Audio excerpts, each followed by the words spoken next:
across the UK, on DAB+, on YouTube, on your mobile, and on your side. This is Talk.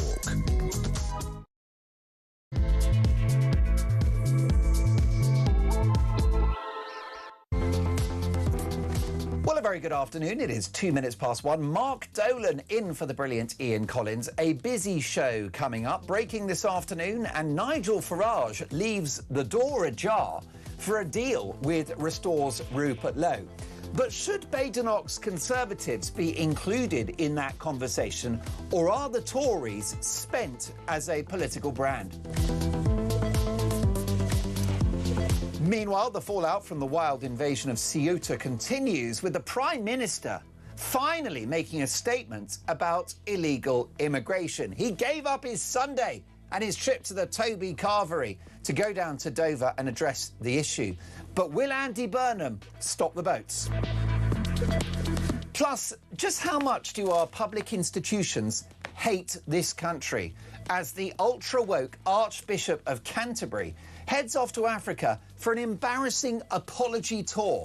Now, given the fact that the United Kingdom is the country that stopped slavery, why do we have to keep saying sorry for this great historic crime? And why is the Church of England effectively paying slavery reparations, £100 million a year? Meanwhile, parishes are dealing with homelessness, drug issues, leaky roofs. Make it make sense. And our big question this afternoon is a simple one, and it's about the political rights. And I want your help with this one because I'm undecided. So what do you think? Should Nigel and Rupert join forces to save Britain? My phone number is 0344 499 1000. Well done to Finlay for the excellent wording of that question. What do you think? Should Rupert Lowe and Nigel Farage do a deal? Should they join forces to save this country? We know we're in trouble, so can they fix it? And should the Tories be part of that, or are you done with them? Let me know your thoughts. You can text the word TALK and your message to 87222. Leave us a voice note, and as the saying goes, let's talk. Faith is taking your calls. Nehar is directing our TV output, so if you want to see the show and watch Dolan's Dispatch, head over. Oh, no, I've done it again. It's Jana, who has the same hairstyle. This is so embarrassing. Never shout out the crew, because you'll always get it wrong. Nice to see you again, Jana. That's awkward. I'm on the naughty step now. And Amy, I believe it's her, pressing the buttons. Folks, I need your help with this. Should Nigel and Rupert join forces to save Britain? Former government advisor James Price waiting in the wings. But first, Dolan's Dispatch. Is there anything more romantic than forbidden love? Romeo and Juliet, Elizabeth Taylor and Richard Burton, Rupert Lowe and Nigel Paul Farage.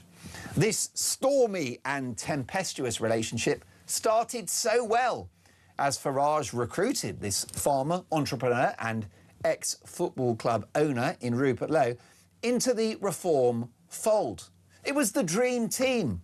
Ideological allies, common sense, both explosively entertaining and compelling on social media. In the early days, Nigel and the brilliant Rupert, it was quite the combo. But was that party big enough for the two of them? Well, it appeared not, as Rupert's presence on X grew, with endless retweets from Elon Musk, the world's richest man, and the Trump White House seemingly looking more favourably on Rupert Lowe than Nigel Farage. We can't have that. There followed a bitter war of words. He said, she said, and Rupert leaves the party. So there is bad blood between the two men, which continues to this day. This is Nigel Farage speaking just a few weeks ago about his opponent. He's a very vengeful man. I mean, it's as simple as that. And I have to say, this idea that I fell out with him, no, I didn't fall out with him. Everyone fell out with him. I mean, you know, Lee Anderson, you know, ex-miner, is pretty rough and tough and can take anything you throw at him. You probably throw it back knowing Lee, but even Lee said, I just can't deal with this person. you know, and we had to put up every week with the ranting, the raving, the shouting, the threats, the libel actions. There are some people, however emollient you try and be in return, that you simply can't deal with. All right, so there is bad blood. But I think the story of Nigel and Rupert is typical of any love story and, frankly, of any marriage. Can't live with them, can't live without them. A cursory glance at the opinion polls and Restore's performance in recent months suggests that Rupert Lowe is a problem for Nigel that won't go away. And you know what they say? Keep your friends close and your enemies closer. So I was on air yesterday here on Talk, on the home of common sense, when the news broke that Rupert Lowe had extended an olive branch to Nigel Farage. Take a listen. So Nigel, my message is simple. If you are prepared to work together around serious policies, serious reform and serious government, then so are we. Not because it's politically convenient for Restore Britain, not because it's personally easy, but millions and millions of British people deserve a patriotic government that puts our national interest before any personal differences that you and I may have.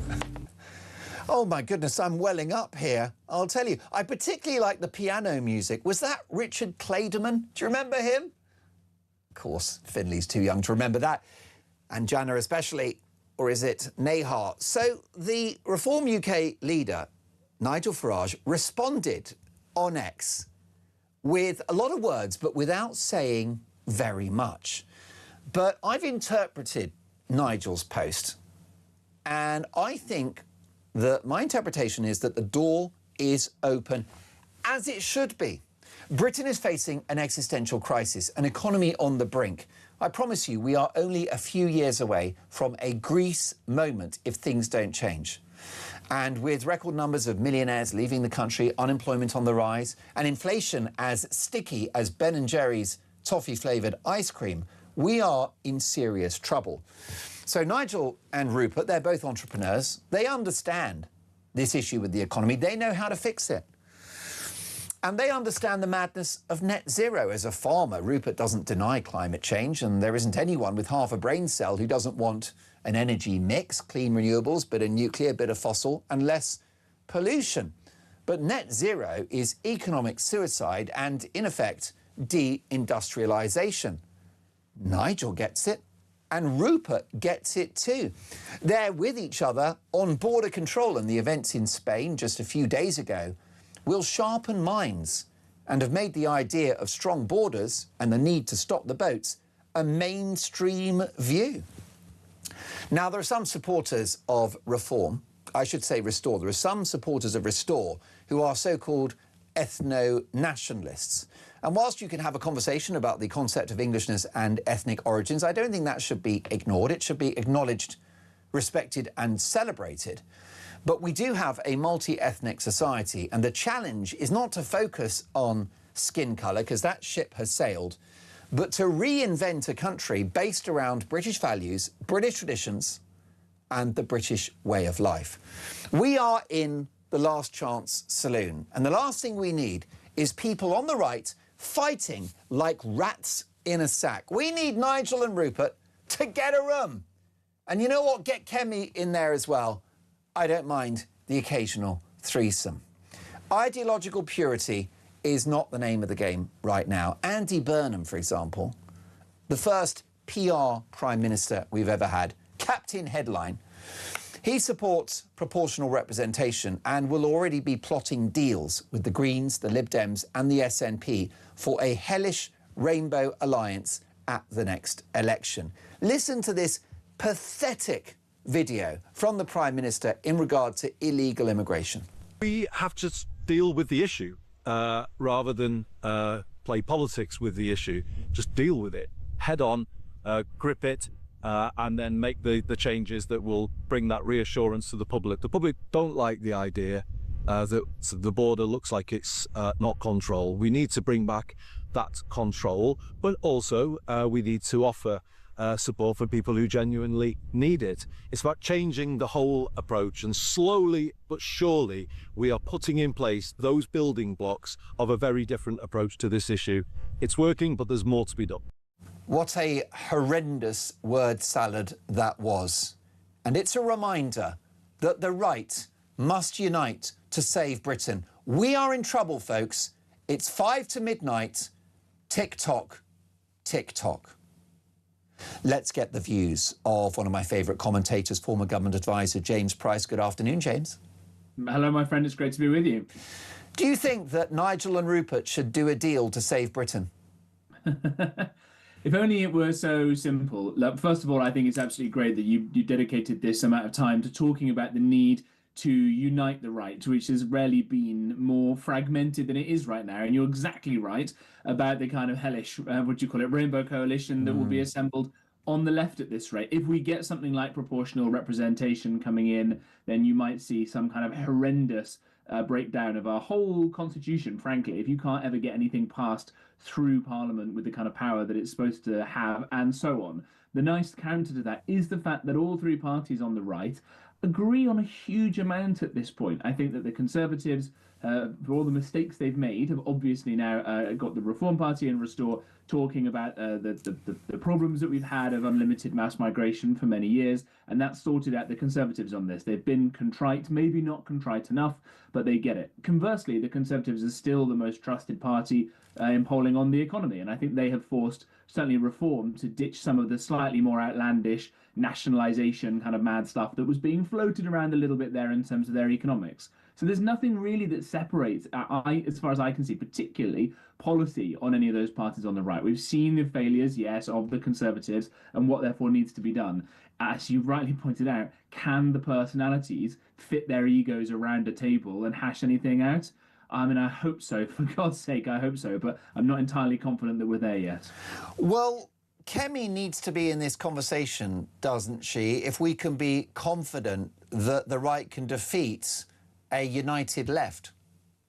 Yeah, I think this is the difficult bit about it all, because, of course, when you get into sort of tactical voting, the way that our system works, who knows what will happen at this rate. If all the parties try and stand candidates, you might see and on the left as well as the right, of course, you might see all sorts of very odd results. You can see someone being elected in any given constituency on something like 20%, if not less, of the vote, if lots of different people all stand in a seat that could go one of many different ways. And that could throw up all kinds of mad results, whereas, the weather will determine a huge majority one way or the other, or something mad like that. And as things stand at the moment, when you try and look at it on a seat-by-seat breakdown, which I think is much more useful than looking at a national swing, because the country is different and more different than it used to be. I think when we looked at uniform swings back in the past, you do see the Conservatives still holding up in a lot of Lib Dem-facing rural seats tend to be in the south, and Reform much stronger in the north versus Labour seats. That's obviously a crude generalisation, but you see Restore, of course, nibbling at the heels of Reform wherever they go, which will perhaps stop them from beating Labour in a bunch of those sort of red wall seats. So there is a huge problem there. It's, I think, probably tempting fate too much to hope, oh, well, the right will just go into the next general election and assume that the Tories will win a load of southern rural seats and assume that Reform will win a load of northern working class urban seats or whatever, and that there will be, therefore, some kind of coalition that the maths will allow after the election. That doesn't seem like the best kind of gamble, given the stakes are the very future of Britain, our constitution, our way of life, the defence of our island, our borders, and all the rest of it that could well be pinned on that election. So I really hope, as you say, Mark, that there will be some kind of conversations, even now going on behind the scenes. I know they can't do that right now, because you'll say, well, what's the point in voting Tory if you think you're going to get Reform, or Reform if you're going to get Tory? And those conversations are happening on the left as well, between Lib Dems and Andy Burnham. God, I can't believe he's Prime Minister still, and the Greens and all the rest of it. So can the right get its act together? Because the benefit, as I've said, that we've got is that there's not a huge amount of policy disagreement. On the left, of course, the Lib Dems don't believe in anything, Labour don't believe in anything, but the hard left of Labour and the Greens believe in all kinds of completely mad woo-woo stuff. So it might make a deal for them more difficult, except, of course, for the fact that they look over and say, oh, no, we don't want evil, nasty Nigel Farage. Yeah.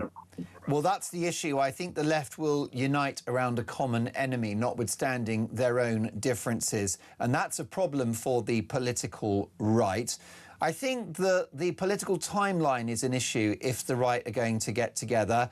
If Andy Burnham calls a snap election in November after Labour Party conference, that's more of a challenge, isn't it, for the right to get their act together? I think that's right. Partly with Nigel Farage having called this elections going on over the summer, partly the fact that there's still this kind of bad blood on the right. The longer that Burnham stays in office, the more confidence I have that people will see, oh, he's just as bad and as useless as everybody else. Then we may come on to talk about that in a minute with his completely asinine comments about the small boat crossings, where the guy resorted immediately into a kind of new look version of the Starmer bot and gave a complete waffly non-answer. People will still keep crossing, the economy will still keep tanking, you'll still have cranks trying to give away sovereign territory and voting for babies to be killed and granny to die and all the horrible stuff that the Starmer government was trying to push through. So the longer it goes, the better. But as you say, if he has that massive gamble, then can you get a kind of crunch set of talks going on behind the scenes? Again, I really hope so, because as a right-winger ahead of everything else, a believer in small state, in strong economy, in strong defence, in strong borders, I don't particularly mind which people are doing it as long as they are agreed on the actual policies. I completely agree with you. Well, I'm glad you mentioned the Prime Minister, because coming up, will Andy Burnham stop the boats? 1:19, this is Talk.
Coalitions, i.e. cooperations in government, they achieve absolutely nothing.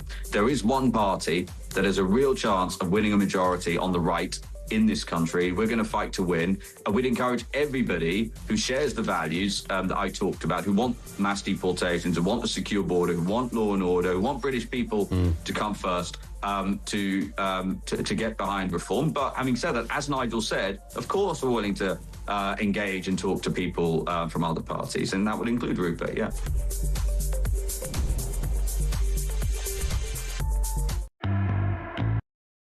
Across the UK, on DAB+, on YouTube, on your mobile, and on your side. This is Talk.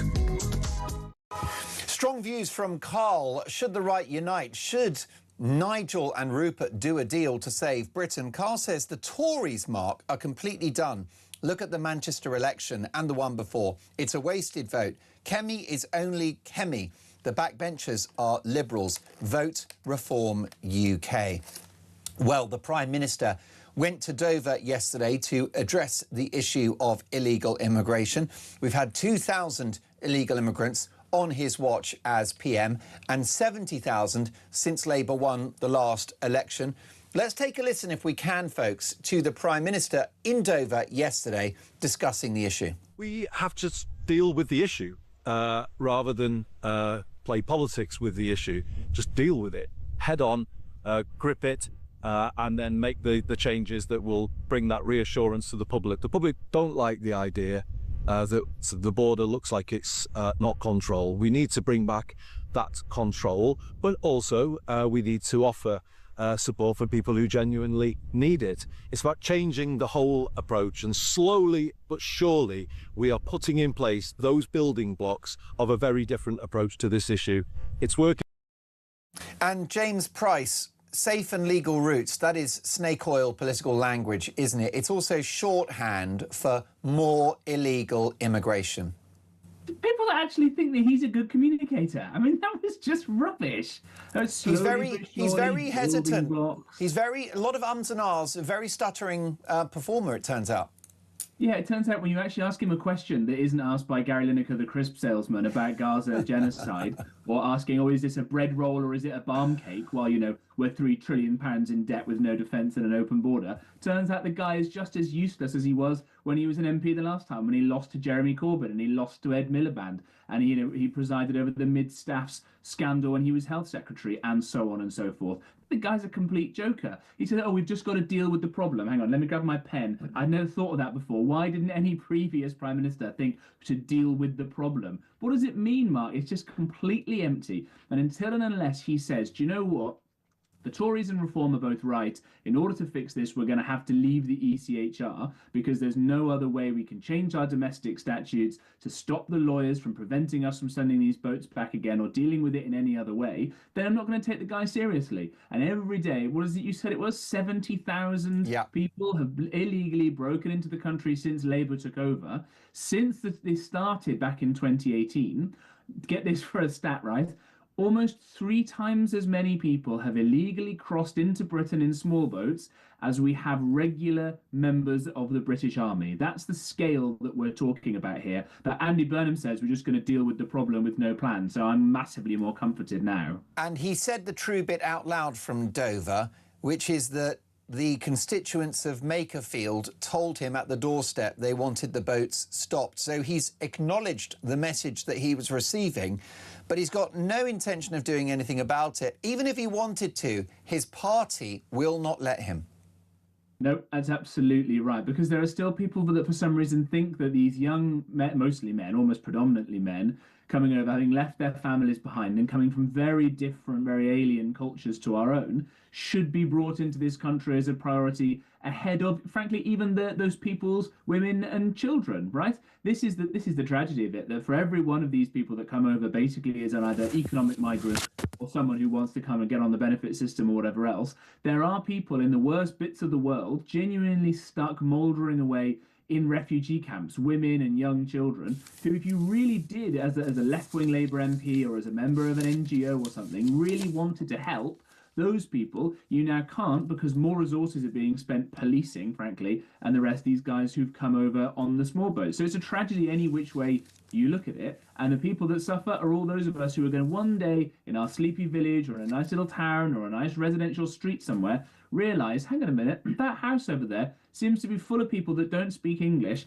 and in many cases have been reported in various criminal proceedings, don't even realise that the most barbaric practices on earth are, quote, wrong. And then Andy Burnham will still not let that person be deported for whatever crimes they commit. It's a tragedy as well as, I think, probably criminal act at this point. Most definitely. Not for the first time in his career, Jeremy Clarkson has made headlines in his Sunday Times column with excoriating remarks about our benefits culture. He's had a great idea: get people whose lives are bankrolled by workers to thank them. It's a classic Jeremy Clarkson line, isn't it? But I think it's good because it connects this idea that money doesn't grow on trees, right? It's got to come from somewhere. So for all those of us who work, there are people who don't work who just get and take a chunk of that money to sit there. And as I said before on the previous issue about the sort of most benighted people in the world, if you are someone who genuinely needs the state to help you, right? My uncle who had multiple sclerosis, couldn't walk, couldn't move, couldn't feed himself and so on, there is not a single person in the world who doesn't think that there should be some level of taxes or redistribution or whatever it may be to help somebody like that. But for every person who is on benefits, who shouldn't be, who could work, who should work, not only are they hurting themselves and their own soul and their own future prospects, but that means less money for those who are genuinely needy, whether it's in that benefit system or whether it's in a school or in a hospital or a soldier who's not got the kind of defences that he needs either. So this is why this stuff is so iniquitous. And I think it's very good that we realise that. And all you've got to do is look at the sheer cost of the benefits bill and how much it's increased since COVID to realise why we're quite so bankrupt as a country now. Even Tony Blair gets it. In a recent interview, he was talking about the benefits bill and, in particular, disability benefits. And I'm so sorry I part company with anyone that thinks that stress, depression or anxiety are a disability. Yes, if you wake up at 3 in the morning and you think you're Jesus Christ, obviously you need medical help. But if you're having a tough day, if you've got the blues, I'm so sorry. 2 or 3 decades ago, that was not an option. You had to work. So we need to just look at the incentives of our welfare state. It's got to become a safety net again, not a lifestyle choice. Yeah, I think that's absolutely right. I think that some of the stats kicking around now that almost 1 in 4 people can or try to identify as being disabled in some way. Well, if that's true, then the phrase has got absolutely no meaning. Well, actually, it's an insult to disabled people, isn't it? Precisely right. Again, if you actually need that help, it's now much more difficult to get treated properly, to get given the time of day, to get access to the kind of resources and support and help that you need. But it is also to let these people who say, oh, I've got anxiety and so on, to pander to them is not a kind act. It's not as if we had all the money in the world that we can and should pay people to do absolutely nothing but sit on their bums all day. That's not a good thing. As Ronald Reagan said, the best social welfare program in the world is getting a job. It's the dignity of working and knowing that you're contributing to your fellow man and you're taking home something that you've earned with yourself that day. And that's the kind of system we should be building. If you got it back just to, frankly, before COVID levels, where the numbers were much lower, something clearly has flipped inside COVID and people have realised that, hang on a minute, the government can just give me money for free, and therefore it becomes a kind of rational decision to stay at home and do nothing. Now, of course, like you, James, I take mental health seriously. People do get very depressed. It can be very debilitating. We know about the horrendously high figures around male suicide, which is a national disgrace and a national tragedy. But we also have to worry, don't we, about the mental health industry. GPs, just without a second thought, issuing prescriptions to youngsters for pills rather than thinking, well, get 8 hours of sleep, get a square meal in you, get some exercise, get some sunlight, meet your friends. We need to get the basics right first when it comes to mental health. Yeah, absolutely right. And again, having someone that could just take 5 minutes, take half an hour and sit down with someone who's struggling like that and say exactly the advice you gave, which sounds spot on to me. I might throw in maybe read a bit of P.G. Wodehouse, because that always helps to Jeeves and lift me out Worcester, of a that will funk do whenever I'm in one. But you can't have a doctor having the time just to stop and take half an hour like that, because there's so many other people claiming for ADHD or anxiety or some other thing that they probably don't actually have but want to get for some other reason. And I think that, as you say, the point about male mental health problems is a massive one. It's not really surprising when you have, by the way, an institution and an establishment that for decades now has said that you're evil and terrible and awful and it's wrong to want to go and strive and do things and all the rest of it. You know, I think that we've lost the idea of greatness and achievement and excellence and all those sorts of things that are the reason why even very ordinary people get out of bed every day to go and look after themselves and their families. And so I think there's a cultural fight that we need to have here alongside just a sort of policy one. If you see someone who's struggling and mouldering away and say, look, your life is infinitely more worthwhile than this. You have inside you the capacity to do something brilliant and great with your life, and don't ever accept what people say to just sit at home and do nothing. There is greatness, maybe you think it's God-given or otherwise, inside you that you should be living up to rather than living off of other people. Well, I think I know where we're going wrong. Obviously, there are challenges like illegal immigration and a state which is far too big and doesn't live within its means. We've got open borders. But I think the biggest headache we face, the most immediate concern, is that 1 in 10 Brits haven't taken a bath in more than a decade. James, how clean are you this afternoon? And I want a straight answer. Don't give me a politician's answer. When did you last bathe? I smell as fragrant and sweet as the lovely dahlia jug that's behind me, don't worry. Although I will say that since we moved into our newish house and haven't done the bathroom up yet, the bath is a little bit small. So I've been getting the excuses in early. Are you like the Victorians? Are you and the fragrant Mrs. Price sharing a bath? That's right. Mrs. Price has a bath 4 times a year, whether she needs one or not. Where do you stand? Shower, bath? Do you have a preference? I say for the moment in the new house, until we get the new bathroom in, it's shower. But I do love a bath, as hot as possible. Yes, I'm the same. It's like boiling a frog, isn't it? I'll get in at a sensible temperature and then slowly increase the heat to the point where I'm gently simmering. Here's the solution to the previous question as well about men's mental health, right? If we can normalise blokes being allowed to have those fancy girl baths with candles and maybe some rose petals in there, I think that would fix me for a whole couple of years, definitely. It's a fire hazard. You'll burn the place down. James, thank you so much for seeing us this morning, this afternoon. Exfoliated, clean, nourished, moisturised, and of course, suffused with common sense. My thanks to James Price, former government advisor. Should Rupert and Nigel join forces to save Britain? Your calls next.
Across the UK, on DAB+, on YouTube, on your mobile, and on your side.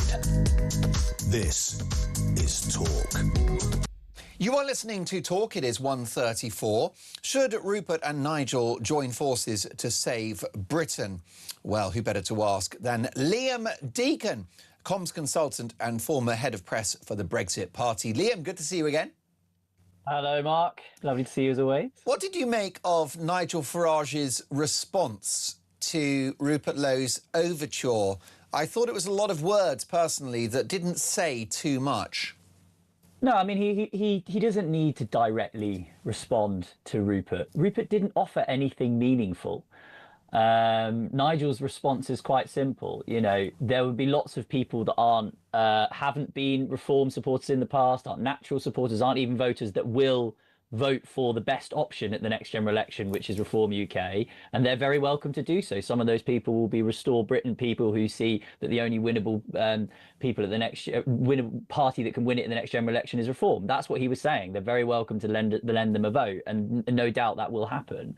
As you were saying earlier on the show, the left are very good at tactical voting, and the right needs to consider it now. But I think we actually need to consider exactly what Rupert's grand offer was 2 days ago. It was nothing. He basically went on air, set it to some weird violins and tried to make him sound very diplomatic. But all he said is, I've written a policy paper on this, I've written a policy paper on this, I've written a policy paper on this. You have to bow down to every single one of my policy demands, and then we can work together somehow. Which isn't an offer of working together. That's an offer of working for me, Rupert Lowe. I don't understand why it was any meaningful difference. And even Ben Habib came out on the radio earlier and said that the list of demands was sort of unreasonable and unworkable.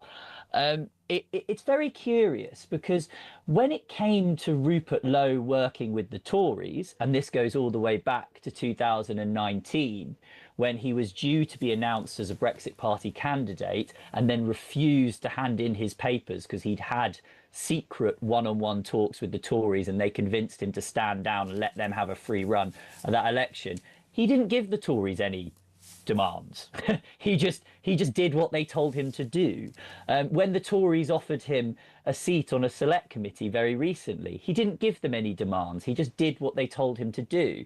But there's no consistency here. When Ben Habib and his Advance Party, who I think at times have been equally unhelpful.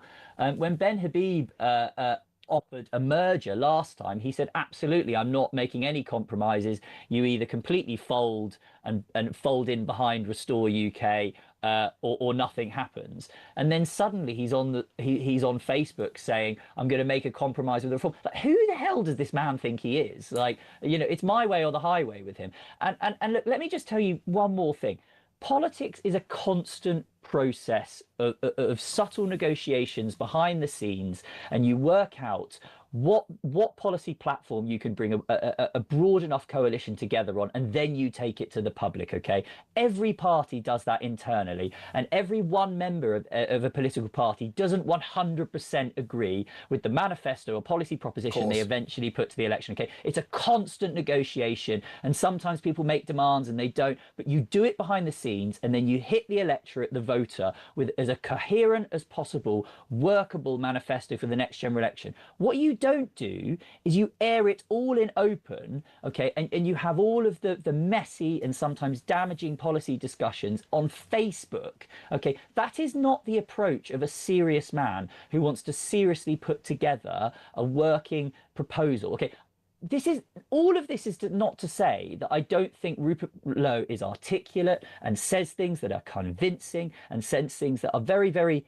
welcome sometimes, but repeatedly he has just shown himself to be chaotic, bizarre, and completely uncooperative. I mean, sometimes he goes on the Spectator podcast and sounds like a home counties Tory, being very moderate and slamming Nazis. And then other times he's online sounding like the most vicious type of ethno-nationalist to impress Elon Musk on Twitter. Who is this man? What does he believe? And how can anyone expect to work with him? And this isn't even to get started on the bizarre and aggressive things that are alleged to have happened in the Reform UK office. We can look past all that. And he was quite right that those personal things about the way he left the party and some of those allegations should be left behind. They are inconsequential to the voter, okay? People did things, said things that they didn't mean, and they probably regret in those offices at that time. And that should be completely cast aside, and we should focus on policy. If he wants to pick up the phone to Nigel and to Richard Tice and to these other people and say, let's thrash something out, okay?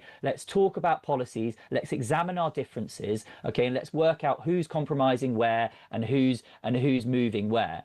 Of course he could do that, but he's not tried. So I would reach out to Rupert Lowe and say, stop making performative Facebook videos, stop jumping the gun, okay? Pick up the phone and do some real politics, Rupert. Get off Facebook and do some real politics. If you really want to save this country and you really want to serve the voters, okay, you'll stop serving your ego on Facebook and you'll pick up the phone and have a real negotiation like a real politician. And I hear what you're saying about the personalities involved, and Rupert Lowe, who I've known for many years, has a formidable ego, but he may also carry in his back pocket, Liam, 500,000, 750,000, maybe even 1 million votes that Nigel Farage needs if he's going to become Prime Minister. I mean, that's likely the case, right? I think it was 9% he picked up in Manchester. He's only polling at 1% nationally. Restore can hurt reform.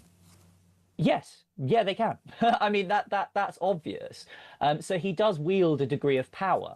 And then his decision is what he does with that power. Does he use it as a sword of Damocles to hold over Nigel and threaten to constantly keep the one patriotic potential man who can save this country from impending disaster out of power? Or does he use that power to enter into negotiations and bring a coalition together? It's entirely up to him. But he's just, I just can't make sense of the man, okay? And look, one thing that I've previously said is I'm not this. His argument is that Nigel has become too mainstream. He's given too much ground to the Tories, and that he's just got this sense that he's becoming too establishment and we need to be more belligerent on the right. And I would simply say to him, what did you think winning would look like? Okay, I have been, for my entire political career, trying to bring about something other than the two-party system, okay? And I got very used to feeling like the outsider, okay? That we had to call for you know, big constitutional change and radical policies. Okay, now Reform UK are the biggest party in this country, and I'll look Rupert in the eye and say it feels weird, because when you're the biggest political party in the country, you have to talk to the civil service, you have to talk to the biggest companies in this country, and you have to start planning for what a real government will do, and that will feel a little bit too establishment to people like Restore UK, because I think this is what's happening. It's just this feeling that they have to be the outsiders. They can't possibly be the establishment. But what did you think winning would look like? I do not understand. Okay, Reform UK are the biggest political party in this country right now. They are the biggest player on the field. Okay, and if you want a patriotic government after the next general election, you have to work with Nigel Farage. Okay, and you probably have to answer to him, because that's how the electoral system works. Okay, and Nigel Farage has played by these rules before. In 2019, he looked at the electoral mathematics, he looked at how important it was getting Brexit over the line, he went away, he thought about it, and he stood down for Boris, because he could see that realistically it would put in danger the prospect of getting Brexit over the line if he split the vote and allowed Jeremy Corbyn to win in 2019, and he made a hard-nosed decision. Okay, the Tories should have given more ground to Nigel then. They should have had discussions with him. They should have put him in the House of Lords, and they should have paid him a little bit of respect. They didn't. Okay, and I think if Rupert really thought about this, he would talk to Nigel. Okay, he would realise that we have one general election to save the country. Okay, and he would have real negotiations with him. And who knows, Nigel then may give him something in return. But just making a whole series of immovable policy demands on Facebook is not what that looks like. That is not helpful. Yeah. It's airing dirty laundry in public, and that is not how politics works. Briefly, Liam, if you can, was Rupert's offer not made in good faith? Is he playing games? I really don't know, Mark. There's lots of conspiracy theories going on online about how really he just wants to get a peerage off the Tories, and that's why he took up their offer for a select committee seat. And there does seem a pattern of him being more cooperative with the Tories than he is with Nigel Farage. But that I don't know. I do not have the answer to that. OK, but at the end of the day, it's immaterial. OK. Really, what we want to do is we want to bring down immigration, bring down tax, cut welfare, and stop this country going bankrupt before it's too late. OK, and we have one general election to do that, and we should stop going crazy about these conspiracy theories and these personalities and have some talks. But that has to happen with a phone call to Nigel Farage, not a Facebook video. But I will say, I'll end on one thing, okay? That his video to the nation yesterday, he banged on about something that he called demographic security, okay? What that really means is the government controlling the ethnic and racial makeup of this country. And that is something I draw a red line at, okay? Okay, I want people to come here and work and then leave, okay? I don't think there should be 5 years to get a visa. I don't think there should be 1 million people coming here every year that is doing irreparable economic and social harm to this country. Yeah. But what he's talking about is the government controlling the racial and ethnic makeup of this country, okay, which means policing my family, other families, my community, what colour of our skin is. I will not stand for that. And as long as he's going on about demographic security and the ethnic and controlling the ethnic makeup of this country, I cannot work with him because I don't like it. It sounds to me, reading between the lines of your answers, that you think this proposed deal, this alleged olive branch, is for the birds. It ain't going to happen. I think something can and will happen. I think the majority of people that support Restore now will see that Nigel Farage has been consistent and bold for 20 years and he's the only person to vote for at the next general election. And Rupert can work with Nigel if he wants to, okay? But and I really hope he does, Mark, okay? I'm sorry to be cynical today, but he tried to present that video as a big olive branch. And when you look at what he actually said, it was a series of unworkable demands, and I think we should describe it as what it is. Well, unworkable demands, that equates to a political bear trap where Nigel is damned if he does and damned if he doesn't. What about Kemi, finally, Liam? I wouldn't call her the elephant in the room. She's far too gorgeous for that. But she is the leader of the Conservative Party. They've won a couple of elections back in the day, and they have, what, 20% at the moment in the opinion polls. So where does Kemi fit into all of this? Because I spoke to Julia and Claire earlier during the handover, and I think that Kemi Badenoch has rolled the pitch for some sort of arrangement with Reform. And the reason why I think that's happened is because she's shifted the party to the right. Scrap net zero, exit ECHR, deport foreign criminals, welfare cuts, an economy that lives within its means. I mean, that sounds nearly like a Reform UK manifesto. So why isn't Kemi in this conversation? I mean, undoubtedly, with some degree of internal conflict, she's managed to shift them, particularly on the ECHR and net zero. What we have to remember is that at the last general election, people that voted for Reform UK voted explicitly against the Conservatives, okay? And they were voting against the Tory lockdowns, which were the most communist, authoritarian thing that happened in this country since the Second World War. They were voting against Boris Johnson opening the floodgates to 1 million+ uncontrolled immigration every year. People that voted for Nigel at the last general election explicitly were voting against the Conservative record. And it is my opinion that it will be wrong for Nigel to then get into talks with the Tories before the next general election, because the Tories had 14 years to address net zero, immigration, the civil service, welfare, and they did nothing. Okay, and I just can't. That is not something that I think is tolerable. Okay, it is really easy for Kemi to say things, but it is impossible for us to prove that after 14 years of failure that they're really going to do anything different. It's so hard to believe. So I don't think that is right. I wish her well, okay? And at the end of the day, I want a sound government that is going to save this country. But right now, the Tory record shows that they are very long way from being able to be trusted on that. Well, I agree. I would present the Tory paradox in 4 words, Liam. Right leader, wrong party. I mean, so many of my viewers and listeners say we quite like Kemi. She's clearly a natural, instinctive Conservative, but it's those closet Lib Dems sat behind her that are the problem. Liam, great to catch up. Let's speak soon. Thank you for your valuable time. Liam Deacon is a comms consultant and former head of press at the Brexit Party. Should Rupert and Nigel join forces to save Britain? Your call's next.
Coalitions, i.e. cooperations in government, they achieve absolutely nothing.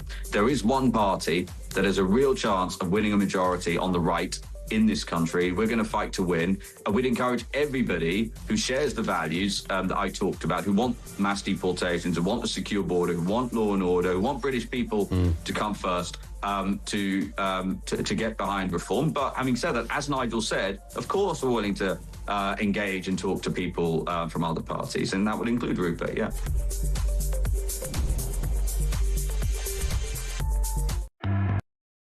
Across the UK, on DAB+, on YouTube, on your mobile, and on your side. This is Talk. Should Rupert and Nigel join forces to save Britain?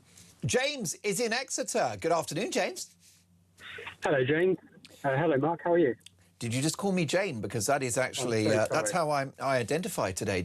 You're reading my mind. I'm actually Jeanette. Afternoon, James. How are things? Yeah, not too bad. And yourself? Yeah, very well indeed. I mean, we need to talk about the future of this country. What do you think, Nigel and Rupert? Should they do a deal?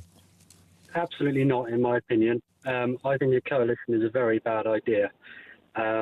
A broad church is what the Conservatives' principle was, and it never worked. Look at the amount of infighting they had.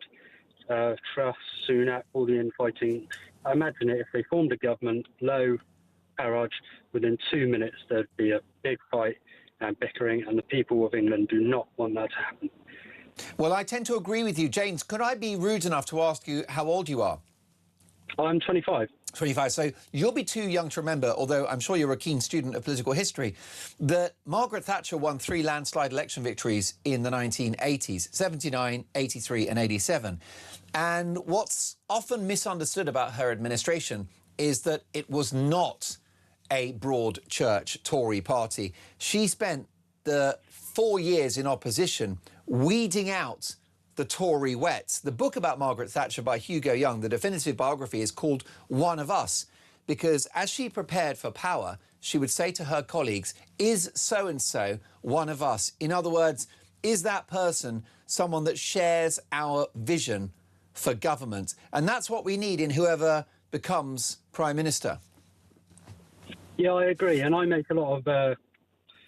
I look at Trump as well. I see Farage a little bit like Trump, and look at Trump in 2020. He was down and out. People thought he would never, ever return to politics, and that's what I think Farage needs to do, is just hold his nerve. We're still a couple of years away from an election, and I think, look, I like Lowe. I like a lot of what he says, but he endorsed Tommy Robinson. He's very far right in some of his views. I know some people are going to go mad at me for saying that, and I think Tommy Robinson says a lot of good things, but people perceive him as extreme.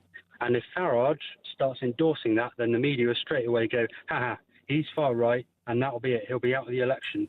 It's about tactics, and at the end of the day, he's got to win an election to actually change anything. It's not all about principles. What do you think Rupert was up to with that offer and with that video? I don't really know. I was listening to Andy Preston, who was on talk a couple of days ago. It might have been with you, actually. Really interesting. I think he said that he's using reform as a bit of a vehicle to get ahead, because if reform disappears, then I think Restore goes down with it. There's no way Restore replaces reform. So I'm not really sure what Rupert's up to, but I do think, as much as I enjoy listening to him, I still think he's in it for himself, and he needs to stop. He needs to grow up, in my opinion. James, brilliant call. Really enjoyed your company this afternoon. Have an excellent Monday. We will speak soon. Big Matthew, a very good friend of mine, is in Warrington. Afternoon, Matt. Hey, Marky D, how are you doing, pal? I'm very well. Are you still the busiest man in Warrington? No, I don't know that. The kids and my wife might say something different to that, pal. Listen, you don't get a second to yourself. You're in your van, you're doing your deliveries, you got the football training at the weekend. I know your life. I know you, Matthew, better than you know yourself. Well, I talk to you more than Luther and my wife, so I think we might have a bit of brotherly love going on. Well, I've just been called Jane, so maybe I'll replace your wife at some point. Listen, Matthew, don't panic. I scrub up all right. Well, I heard you don't have a bath for 10 years. That's a good point. Guilty as charged. Matthew, what do you think about this idea of a deal between two clearly very talented men?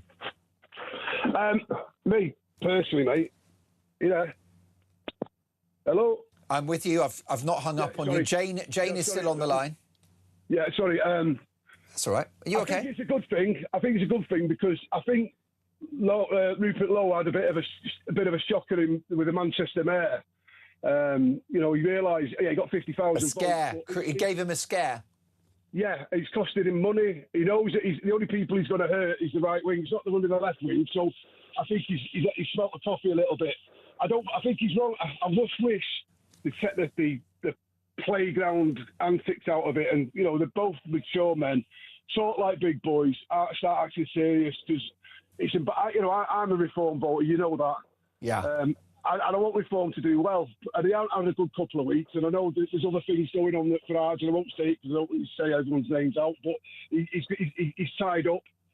So, and it is the summer season, so.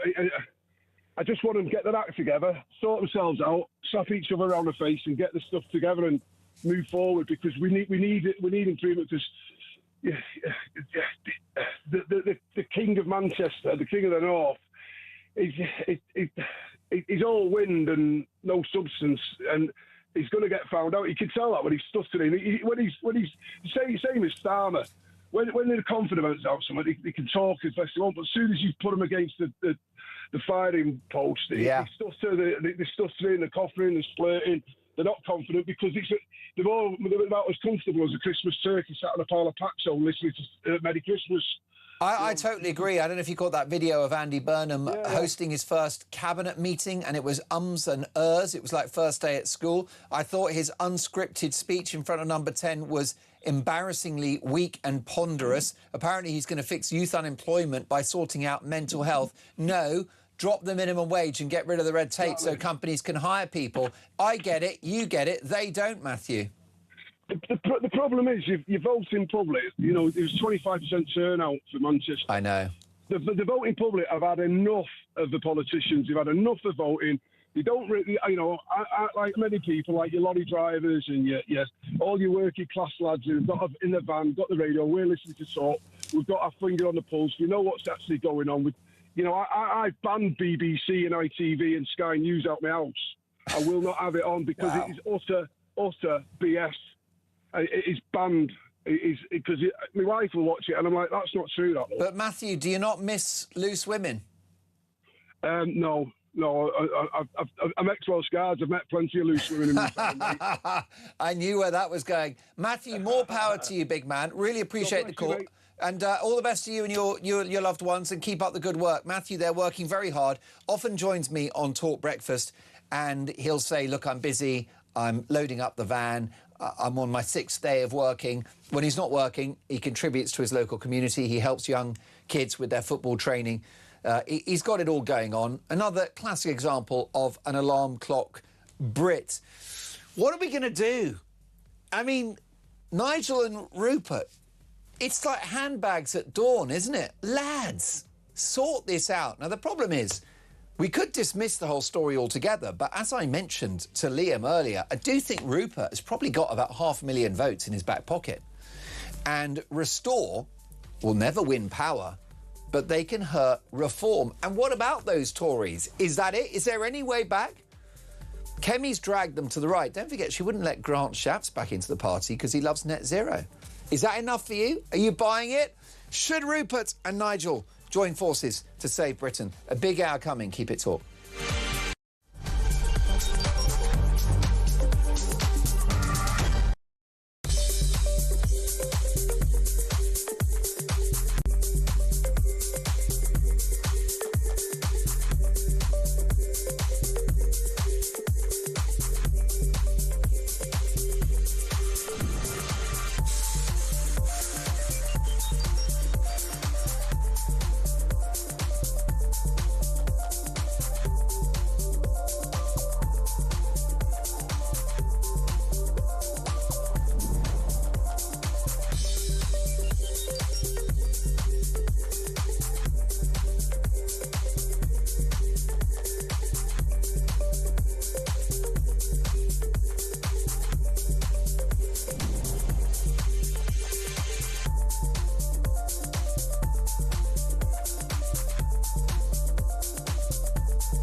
across the UK.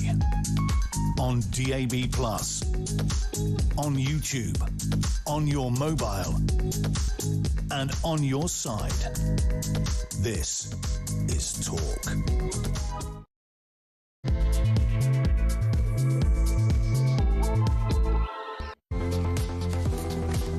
Well, a very good afternoon. It is 2 minutes past 2. Mark Dolan in for the brilliant Ian Collins all of this week. And breaking this afternoon, Nigel Farage leaves the door ajar for a deal with Restore's Rupert Lowe. But should Kemi Badenoch's Conservatives be included in that conversation, or are the Tories spent as a political brand?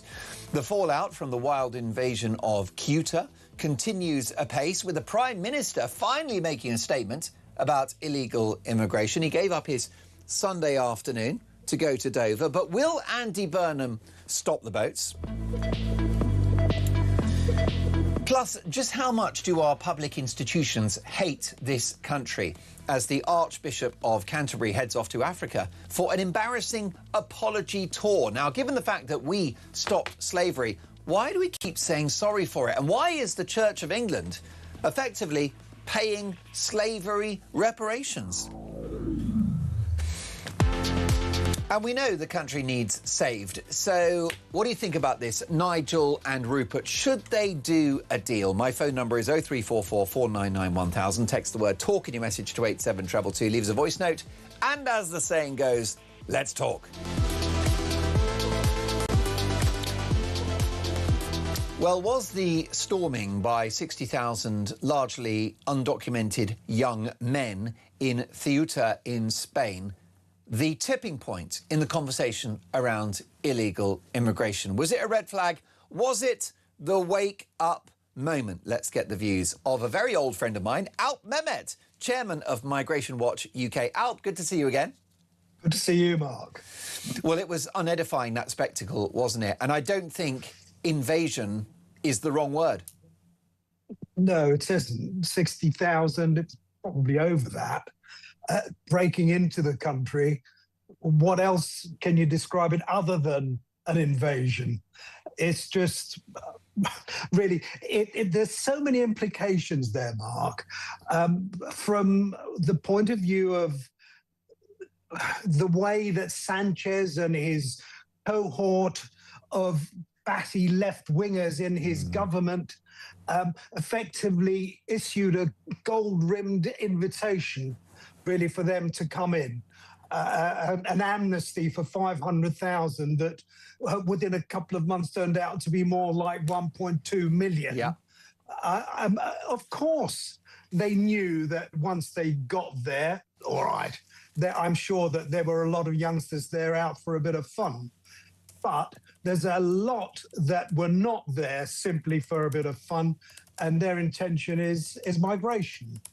And these are the sort of people that we're getting into our country, claiming asylum, and all they want is really to get into the country, settle here, work, and the rest of it.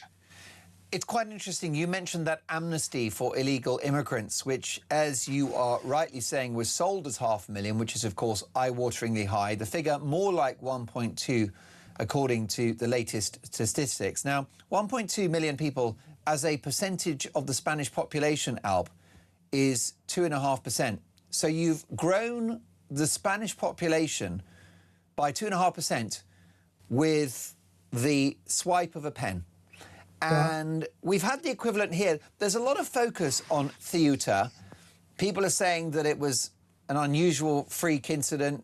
People, Alp, are pointing out the geopolitical background to this, the Cold War with Morocco. I won't deny any of those things. What I will say, Alp, is that we have a mini Ceuta every day of the year. Last Wednesday, 750 people entered the country illegally, the United Kingdom. So we're dealing with this on a daily basis in a drip feed. Yeah, absolutely. The Spaniards, like us, it's not the first time that they've granted amnesties. I mean, even we've granted amnesties, to be perfectly honest. Well, we effectively do it every day, don't we? When they talk about dealing with the backlog, it's basically just saying, yes, you can stay. Yeah, indeed. And in fact, the moment that we accept them, knowing full well that they're not going to be removed, that in itself is an amnesty, and it's going in day out. When our new Prime Minister says that he's going to tackle this problem in a relentless fashion, what I hear is a relentless effort to futility, a continual futile effort in just words. There's no way that at the moment we either have the control or indeed that we're in any way going to stop people crossing the channel. And it's not just crossing the channel. We've got hundreds of thousands of people here illegally. I would say anything up to 2 million people are here without permission. It's not a case of doing a deal with the French for them to take one back for everyone that we receive. I mean, that's just playing with the British people. It's making fools of the British people. And it seems to me that Mr. Burnham is not really very different from his predecessor. And what worries me in particular is the thing that he slipped in ever so casually about safe routes, that we're going to stop this by creating more safe routes. What utter nonsense. And it's such a nonsense that I have to question the veracity of Mr. Burnham. We've got people who we're not going to stop them coming in because we can't, and it's no good him saying safe routes. Mark, over the past 10, 12 years, we've actually brought in something like 700,000, 600,000 to 700,000 people via safe routes, paths to settlement, Hong Kongers, Ukraine, Afghanistan, Syria. We've brought in hundreds of thousands of people through safe routes. What I would ask Mr. Burnham is, how are you going to select these people that you're going to bring in, Mr. Burnham? How are you going to give them clearance to come to this country? Are you going to go out to the country that they're coming from? Or are you going to go to France or Italy or Spain? How are you going to do it? Because if they're in a safe country, nonsense. if they're in a safe country like France, they don't need a safe route. Clues in the name, it's a safe country in France. And Absolutely. the other issue I've got, it's just political shorthand for more immigration, isn't it? Safe and legal routes. Yeah, absolutely. That's exactly the point. What we're going to do is take in more people officially, call it a safe route. Meanwhile, they're still going to flood in across the channel and in other ways illegally. And that's the whole thing, that immigration at the moment is totally out of control, be it legal or be it illegal. Most definitely. And Andy Burnham's a fool to himself, isn't he? Because there are lots of Labour voters who are as concerned about illegal immigration. In fact, he said the true bit out loud in Dover yesterday, Alp, when he said, when I was campaigning in Makerfield, voters said we want this dealt with. So even if he wanted to, his party won't let him. But, you know, it would be the right thing to do. It's not going to happen, is it? Will Andy Burnham stop the boats? No, I will come on here and almost naked sing Yankee Doodle Dandy if he were to stop the boats. Well, I think you're absolutely right about that. Alp, always a pleasure to have you on the show. It's been far too long. Thank you for the common sense and the truth bombs. You are listening to Talk. We bring you the very sad news that the broadcaster and journalist Rod Liddle has died. He died after a short illness, passed away at the James Cook University Hospital in Middlesbrough, where, of course, he lived on Sunday. He was 66 years of age. Now, I can't think of a more entertaining and talented journalist than Rod Liddle. An incredibly authentic man, a very funny man, very wise. He'd been on a political journey. Back in the day, he was the producer of the Today programme, and he was a fully paid-up lefty. But he shifted to the right. He wasn't too keen on woke politics, and his columns were unmissable. We have a statement from the CEO of News UK, Rebecca Brooks, who has said everyone at News UK is deeply shocked and saddened to learn of the sudden death of Rod Liddle. Rod was an inimitable journalistic force, brilliant, provocative and immensely talented. His sharp wit and uncompromising voice graced our pages and airwaves for decades, whether writing for the Sunday Times and The Sun or broadcasting on Times Radio or Talk. He challenged conventional thinking and left an indelible mark on British journalism. Here's the thing about Rod Liddle, and I've been working with him for many years. He was a one-off. He was a character. He was a maverick. And he was true to himself and true to his own voice.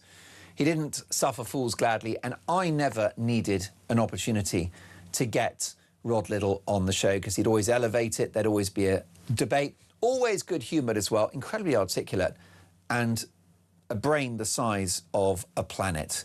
So would you believe he actually started as a Labour-supporting journalist and speechwriter before evolving into one of Britain's most distinctive conservative-leaning commentators? But actually, although I say that, you couldn't really put him in a box because he was just himself. And actually, Rod Liddle is a very good example of how the world may have changed, but he hasn't. And you might characterise someone like Rod Liddle as having shifted to the right. I don't think so. I think Rod was Rod, and the world went mad, and he did not participate in woke ideology, the trans madness, the open borders, the profligate, supersized states. He just had common sense, and he's going to be a huge loss. If you're just joining us, the brilliant journalist and broadcaster Rod Liddle has died at the age of 66 after a short illness. We'll bring reaction next.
Coalitions, i.e. cooperations in government, they achieve absolutely nothing. There is one party that has a real chance of winning a majority on the right in this country. We're going to fight to win. And we'd encourage everybody who shares the values that I talked about, who want mass deportations, who want a secure border, who want law and order, who want British people to come first, to get behind reform. But having said that, as Nigel said, of course we're willing to engage and talk to people from other parties, and that would include Rupert, yeah.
Across the UK, on DAB+, on YouTube, on your mobile, and on your side. This is Talk. You are listening to Talk. It is 17 minutes past 2 in the afternoon, and we bring you the very sad news that Rod Liddle, the journalist and broadcaster, has died at the age of 66 after a short illness. He passed away at the James Cook University Hospital in Middlesbrough, where he lived. He's been a columnist at the Sunday Times and the Sun newspaper, which demonstrates his appeal across the spectrum, that you can write a column for the Sun and the Sunday Times and entertain and inform readers in your own inimitable style. Two very different audiences, the Sun newspaper, Sunday Times, and Rod Liddle had both audiences in the palm of his hand as a journalist. Funny, punchy, populist, common sense, and not a typical right-winger. This guy used to be a speechwriter for Labour. He edited the Today programme, which is the ultimate establishment media product. Rod didn't change his views. The world shifted leftwards, and he stayed exactly where he was, which placed him in that territory of common sense conservative by the end of his career. In a statement, his children, Wilder, Tyler and Emmy, have said, "We're all very saddened and shocked at the sudden passing of our wonderful father. He raised us, much as you might imagine, to be inquisitive, brave and always humorous. Even in hospital in the last few weeks, he consistently held the room and never let the awful situation show. He's left a legacy that we're all incredibly proud of. He will always be our guide on how to live an extraordinary life." Ben Taylor, editor of the Sunday Times, has said Rod Liddle had a wonderful way with words and used his unique talent to speak for the readers, highlighting the cant and absurdity that bedevils modern life. And Victoria Newton, editor-in-chief at The Sun, has said Rod was a brilliant, fearless columnist who was much loved by all at The Sun, a champion of press freedom. No topic was off limits, and his writing, as funny as it was excoriating, was simply exceptional. Trevor Kavanagh is the former political editor of the Sun newspaper. He joins us now. Good afternoon, Trevor. Hi there. Rod Liddle, a big, big talent. Absolutely. I mean, much, much bigger than people might think at first take. I mean, he had a huge hinterland. He wasn't just an exceptional journalist with a gift for words and language, and also a very skeptical take on just about every issue of the day. But he also had an interest in, I mean, he was deeply Christian observer. He was a campaigner for against fox hunting, and he had his own, more or less his own political party, the Social Democratic Party, for which he stood for Parliament. So, I mean, this is a man who was fluent, a source of enormous humour. I mean, he was a laugh out loud read in the papers, whichever paper he was writing for. And I'd like to claim that I introduced him to the world of newspaper journalism when he joined The Sun in 2012. I'd known him for quite a few years earlier when he was on the Today programme as a precociously young editor and an award-winning editor. And he quickly eclipsed me as a columnist and as a journalist, and I'm very pleased to admit that. Well, I think it's a credit to you that you brought him into this organisation and into written journalism, Trevor, because, of course, his Rod Liddle's articles were unmissable, a weekly treat both in the Sunday Times and the Sun newspaper. Let's take a listen to the late, great Rod Liddle alongside our own Kevin O'Sullivan on Talk. A warm welcome to a prolific columnist, Rod Liddle. Sausages. Yeah, that's what I was... Hang on a second. Sausages. We've got it all lined up. I call again for an immediate ceasefire in Gaza, the return of the sausages, the hostages. He's got to get this sort of thing right. Not only did he get the word wrong, he got it hysterically wrong. Hostages, it's still sausages. Funny. It is funny. I'm not saying it's not. But, I mean, what's wrong with him? Why can't he get anything right? Because there's no depth there, I think. I don't think he believes in anything, and I think they're just words. And any word, as Jacques Derrida once famously commented, that there is no one-to-one relationship between a word and its meaning. So for secure hostages could easily double as sausages when the need comes. There's no depth to it. It's just the recitation of platitudes.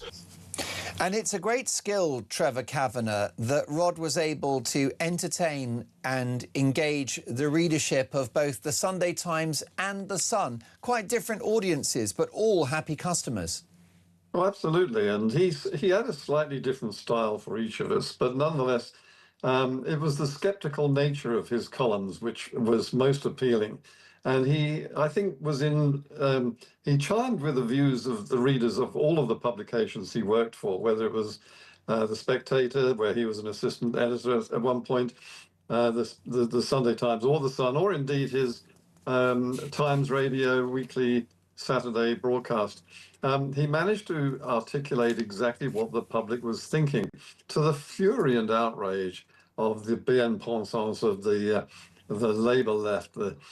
He had strong views on everything that they hated him talking about, whether it was racism, gender, Islamophobia, immigration, and he spoke for our readers. Well, I'm reminded of a joke by a US comedian who recently said, "I'm a 90s lefty, which makes me far right now." And it's interesting because Rod Liddle was originally a Labour supporter. He produced the Today programme, which is very much part of the sort of leftist progressive media establishment. But Rod didn't really change his politics. He was abandoned by the left, which is why he manifested as a conservative. Well, I hope he did change his politics, because as a young man, he was a fully paid up member of the Socialist Workers' Party and banned the bomb campaigner. And then he shifted slowly to the right. He joined the SDP. He became, as you say, a speechwriter for the Labour Party.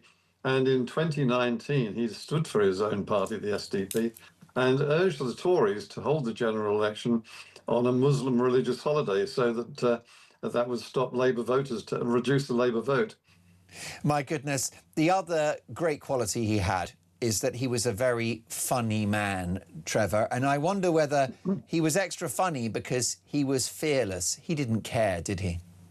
No, I mean, the courage of the man really is quite awesome. And I used to read his columns and think, God, how can he write that and get away with it? Because, you know, we were, as you will know perfectly well, we tread on eggshells every time we open our mouths these days. We do. And he would say the most outrageous things and paid a price for it too. He was censured by the Press Complaints Commission for his remarks about immigration. He was criticised by all and sundry for his views on trans and gender radicalization in particular. He had very strong views about the pro-Gaza movement, all of which I think that not just our readers and the Sunday Times readers, but I, as a political journalist and observer, felt absolutely in tune with. So I think it was a remarkable ability to speak common sense in a very provocative and occasionally high-risk style of speaking and writing. And the leader of the opposition, Kemi Badenoch, has posted the following on X, Trevor. "Just heartbreaking to hear the news about Rod Liddle. I don't have the words to express how sad this is for journalism, for his readers, and most of all his friends and family. He had missed his column and... I had missed his column and hearing his voice on the radio. I thought he was on a break. Rest in peace, Rod. You will be very much missed." And Robert Jenrick, who is Reform UK's Shadow Chancellor, effectively, has said, "Rod Liddle said the unsayable truth years before anyone else would come close. Rest in peace." And Trevor, notwithstanding your good self, there aren't too many mavericks in modern journalism, are there? Not of his stamp and calibre. I mean, the very interesting thing as we're talking here is the number of messages flashing up on my screen as we speak from various news outlets and politicians and others. It's almost as if a national or maybe even an international statesman had died. He was of that sort of stature that everybody knew him, liked him, laughed at his jokes, even though I mean, look, the puce-faced, sort of tight-lipped lefties who he attacked so wonderfully. I mean, he'll be missed most of all for that. Even they couldn't hide a smile occasionally at what he was writing about them.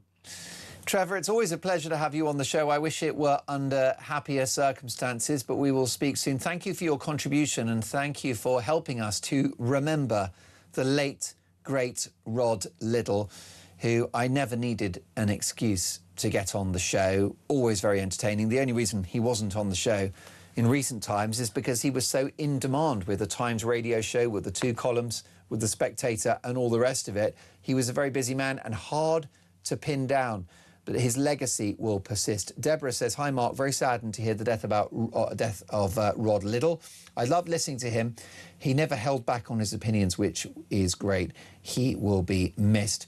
Good afternoon, Mark, says Rachel. Such sad news. I loved listening to Rod on a regular basis on Kev's show. He was fiercely intelligent. Becca, sad news about Rod Liddle. Him and Kevin O'Sullivan were comedy gold when they were on Talk together. Kate, hi Mark, so sorry to hear about Rod Liddle's untimely death. I loved his Saturday morning programme on Times Radio. Well, keep those messages coming. We've got a lot more to come. This is Talk.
Across the UK, on DAB+, on YouTube, on your mobile, and on your side. This is Talk.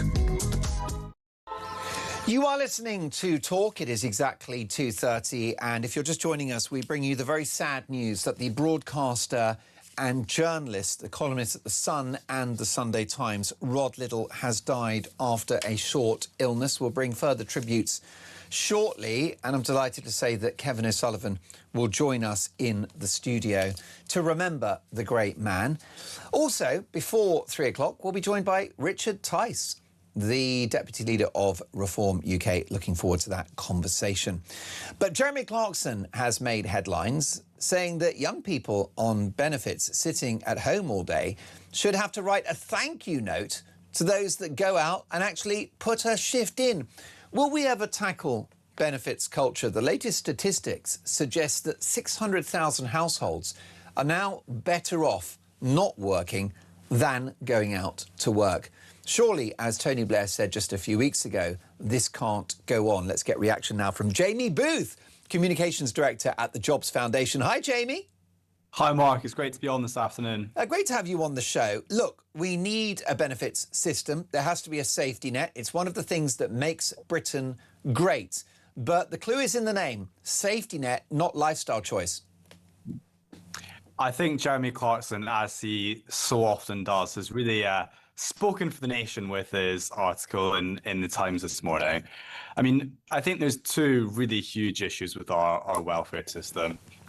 Firstly, there is the fiscal cost of it. I want to really drill down into young people on this. I think this is so important for our young people. It came out last week that a 16-year-old on welfare is currently earning double what a 16-year-old would be earning if they were working doing the legal term time limit for hours. Obviously, there's no incentive there for a young person to move into work from welfare. But more broadly than that, if a young person reaches the age of 24 and isn't in employment, they're very unlikely to ever go on and be employed for the rest of their life. So that's a £1 million cost to the state in terms of welfare spending, but it's also £1 million in lost earnings for that person over the course of their life. And it's not just money that this is about. 2/3 of young people that are claiming sickness benefits are actually claiming for mental health conditions, neurological conditions, ADHD, anxiety. What's the number one prescription that we can give people currently receiving welfare for these kind of conditions? It's a good job, it's good training, it's routine, it's being upskilled. And right now, sadly, our welfare system, as has been acknowledged by the Prime Minister, the Work and Pension Secretary, simply isn't delivering on that front. No, and I understand that this current administration inherited a lot of economic problems not of their making in July 2024. We weren't exactly cooking with gas after that election. But I just wonder whether some of the policies have in particular hurt jobs. So whether that's the national insurance tax rate on employers, whether that's increased red tape, or whether that's the hike in the minimum wage, which has impacted the hiring of young people. Completely. I mean, firstly, I think we have to give the government some credit here. I think Andy Burnham reappointing Pat McFadden to the Work and Pensions Brief, who I've met with a number of times recently, who's actually really sound on this and really gets this. I mean, as we know from his infamous leaked WhatsApps to Peter Mandelson, essentially making fun of Labour MPs for wanting to tax people just to spend on benefits. I think there is a real acknowledgement and acceptance from him and his team that this is something that we have to get a grip with. And I also think Andy Burnham last week, very heavily hinting that welfare for young people is going to be made conditional on training or volunteering. I think that's a really, really positive step. But ultimately, what does that matter if there's no jobs for people to move into? That's right. And I wonder, Jamie, whether it's better that companies create jobs rather than governments. Absolutely. I mean, right now, I think there's about 700,000 vacancies in the UK. There's 1 million unemployed 16 to 24-year-olds and another 1.5 million unemployed people aged over 25. So there's simply not the jobs. Even if we were to have a welfare system that miraculously moved everybody into employment, there's not the jobs there for people to move into.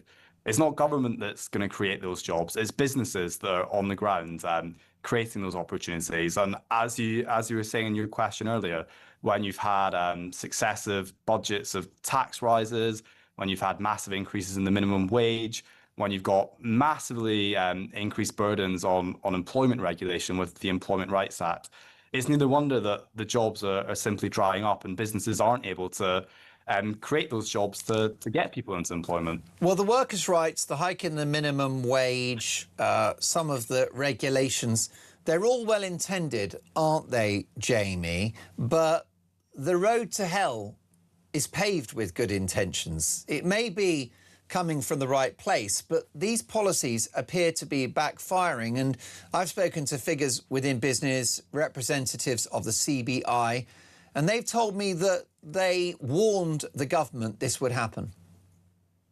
Very much so. To give you a personal anecdote here, when I was 16, I first turned 16, I was so excited to get a job. My mum dropped me off there was a hotel at the bottom of our street, and I walked in and I said, "Are there any jobs going?" And I was really lucky. I got a job there. It was fantastic in terms of my formative experience. Yeah.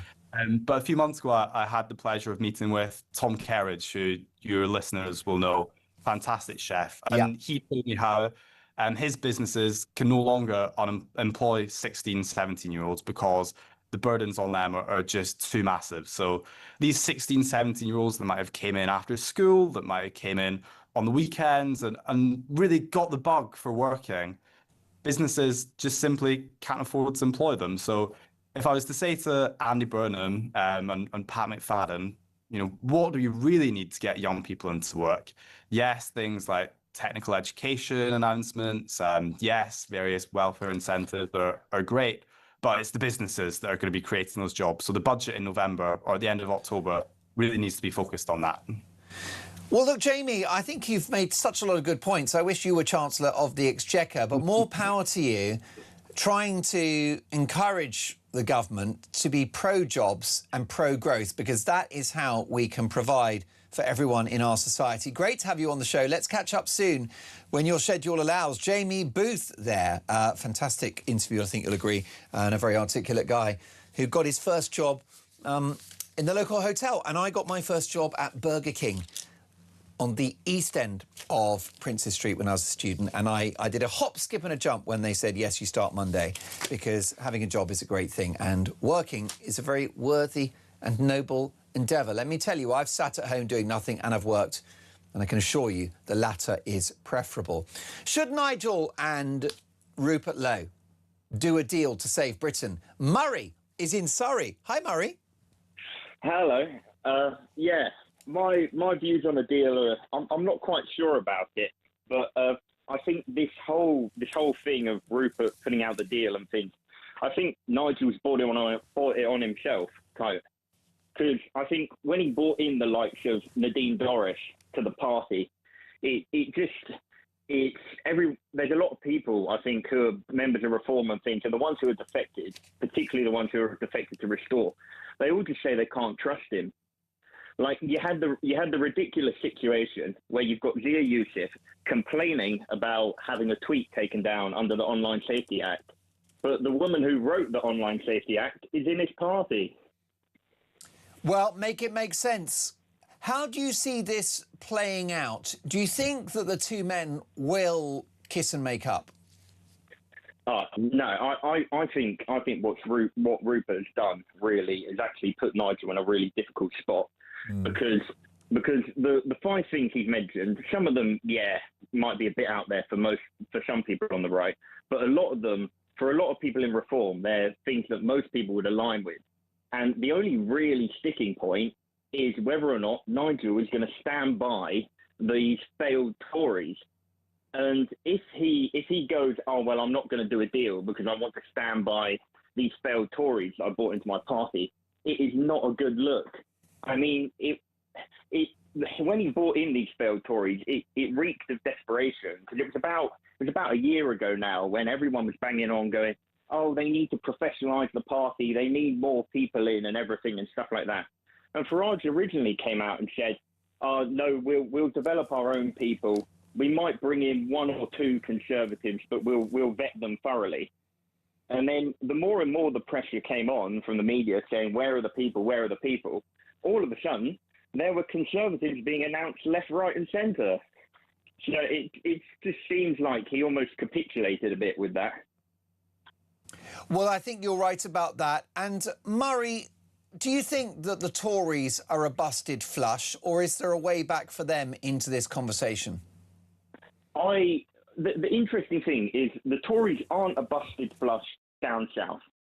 Down south, I could very much see them sort of performing and things. But I think in the Red Wall that Boris Johnson won, and sort of that they won multiple times over their sort of 14-year reign, I don't think they're ever getting back in the Red Wall. And I think the Manchester by-election really showed that in terms of them coming third behind Restore. I think up north, the Tories are done. And that's ironically, that's where Restore are most popular, is in that Labour Red Wall. And Murray, before I let you go, how much of a problem is the Farage £5 million story? Can he ride that out? Will it be old news by the time of the next election? I think he's in all sorts of trouble, but I think the main problem for him is it doesn't look like he's being able to win over the sort of down south Conservatives, a bit upper class type people. No offence to Jacob Rees-Mogg, but the sort of Jacob Rees-Moggs of the world, it doesn't look like he's winning them over. But on the other hand, he's losing on his other flank to Restore. And I mean, you've got to remember when the likes of Jemrick and Braverman and all of them came across to Reform were polling at 30%. They were sort of 10 points ahead of the Tories. And now you've got to wonder if maybe Jenrick or maybe Braverman or those lot, or even Doris, are looking and thinking, I might have committed career suicide here. Oh, my goodness. And finally, Murray, what about that prospect of a snap general election? I wonder whether Andy Burnham might take that opportunity in November of this year for two reasons. He'll be at the tail end of the Burnham bounce. He's never going to be more popular than he currently is. And the right do not have their ducks in a row. So do you think there's a chance that the opportunist Burnham might go to the country? I think there's a chance that he might do it, but I think he would get punished for it. In terms of, I can see why he would do it because of the popularity. Yeah. But I just think over a sort of 2 or 3 month competition with actual debates and things, I think he'd fall apart. I think you're absolutely right about that, and I think that the public would punish him, as you say. Murray, great call. We've not spoken before. Let's catch up soon. Here's a voice note from John. Just commenting on Nigel this morning. He came out swinging. Anybody who thinks Mr. Farage is past his best, take a look at his press conference this morning. He shut so many people up on the press. His knowledge of what is going on down there is unsurpassable. He knows the ins and outs of a duck's doodah. Anyway, have a lovely day, John from the Dordogne. John, thank you for that. Michelle, hi Mark, regarding young people not working, what are they supposed to do? There's just not the jobs for them. I worked in a care home as an entry job.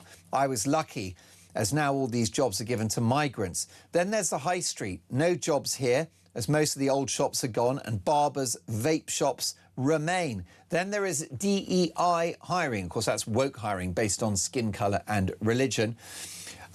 Say no more. So what do the kids that can't go to uni or get an apprenticeship do? Michelle, you are so right about that. It should pay to work, but if you're going to force people into employment, there have to be jobs to go to. But the issue you've got is with the highest tax burden since the Second World War, with the red tape, with the hike in the minimum wage, companies just aren't hiring. Why? Because they can't. Lots more to come. In fact, next up, Richard Tice. This is Talk.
Coalitions, i.e. cooperations in government, they achieve absolutely nothing. There is one party that has a real chance of winning a majority on the right in this country. We're going to fight to win. And we'd encourage everybody who shares the values that I talked about, who want mass deportations, who want a secure border, who want law and order, who want British people to come first, to get behind reform. But having said that, as Nigel said, of course we're willing to engage and talk to people from other parties, and that would include Rupert, yeah.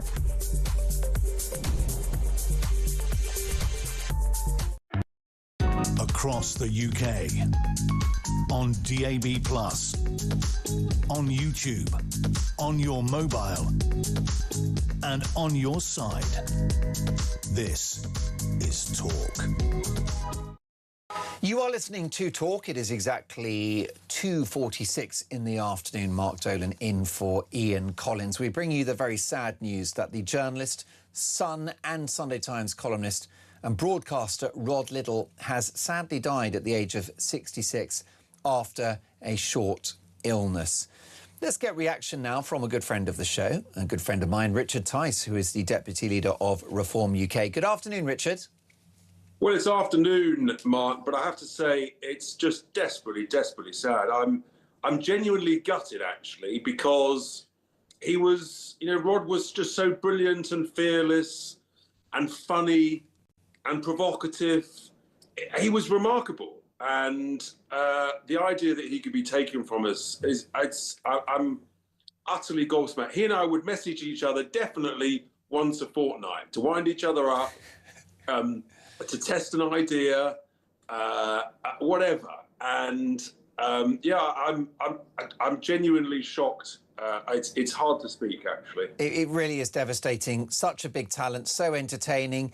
He wrote for The Sun and The Sunday Times and engaged both audiences, which are quite different audiences to a great extent. It was always unmissable. The Sun column was slightly different in style to The Sunday Times, but it was all Rod Liddle. It was suffused in his DNA and worldview. And interestingly, Richard, he's a classic example of one of those former Labour supporters who was abandoned by the left when they went mad, sometimes characterised as right-wing or a conservative, but I'm not sure he could be put into any box. He just had a lot of common sense. Yeah, he came from the Rod Liddle political party, and he would take the best bits that he saw from lots of other parties and political figures and folk, and he would mould them into his own, and then he would deliberately test and probe and push to see how much you thought. He quite rightly, he would provoke people in order to find out how much you really thought about it. A bit like you, Mark. Well, you're very kind. I'll take that compliment. I'm just looking at the time, and it's 2:48. So I'm just wondering, in terms of your afternoon, how's about a late lunch with Rupert Lowe?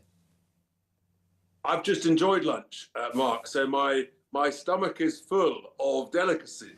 I couldn't tell you which commercial organisation supplied lunch, but look, Rupert put out a statement yesterday morning. Nigel's responded to it, and our view has always been competition's a good thing.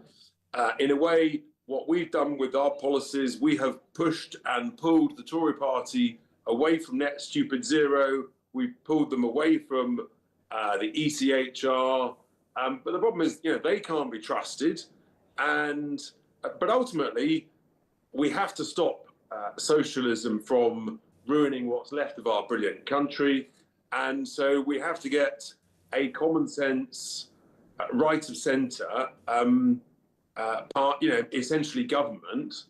Our view is that that should be reform, and that's our position. Restore UK may have upwards of 750,000 votes in their back pocket. They might be useful if you want to keep Labour out of power.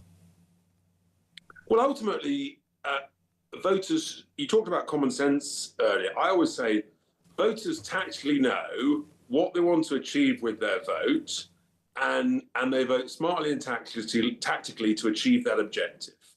And they will do that in different ways in different parts of the country, as happened at the last general election, in order to get rid of the Tories. So I have great faith in the voters.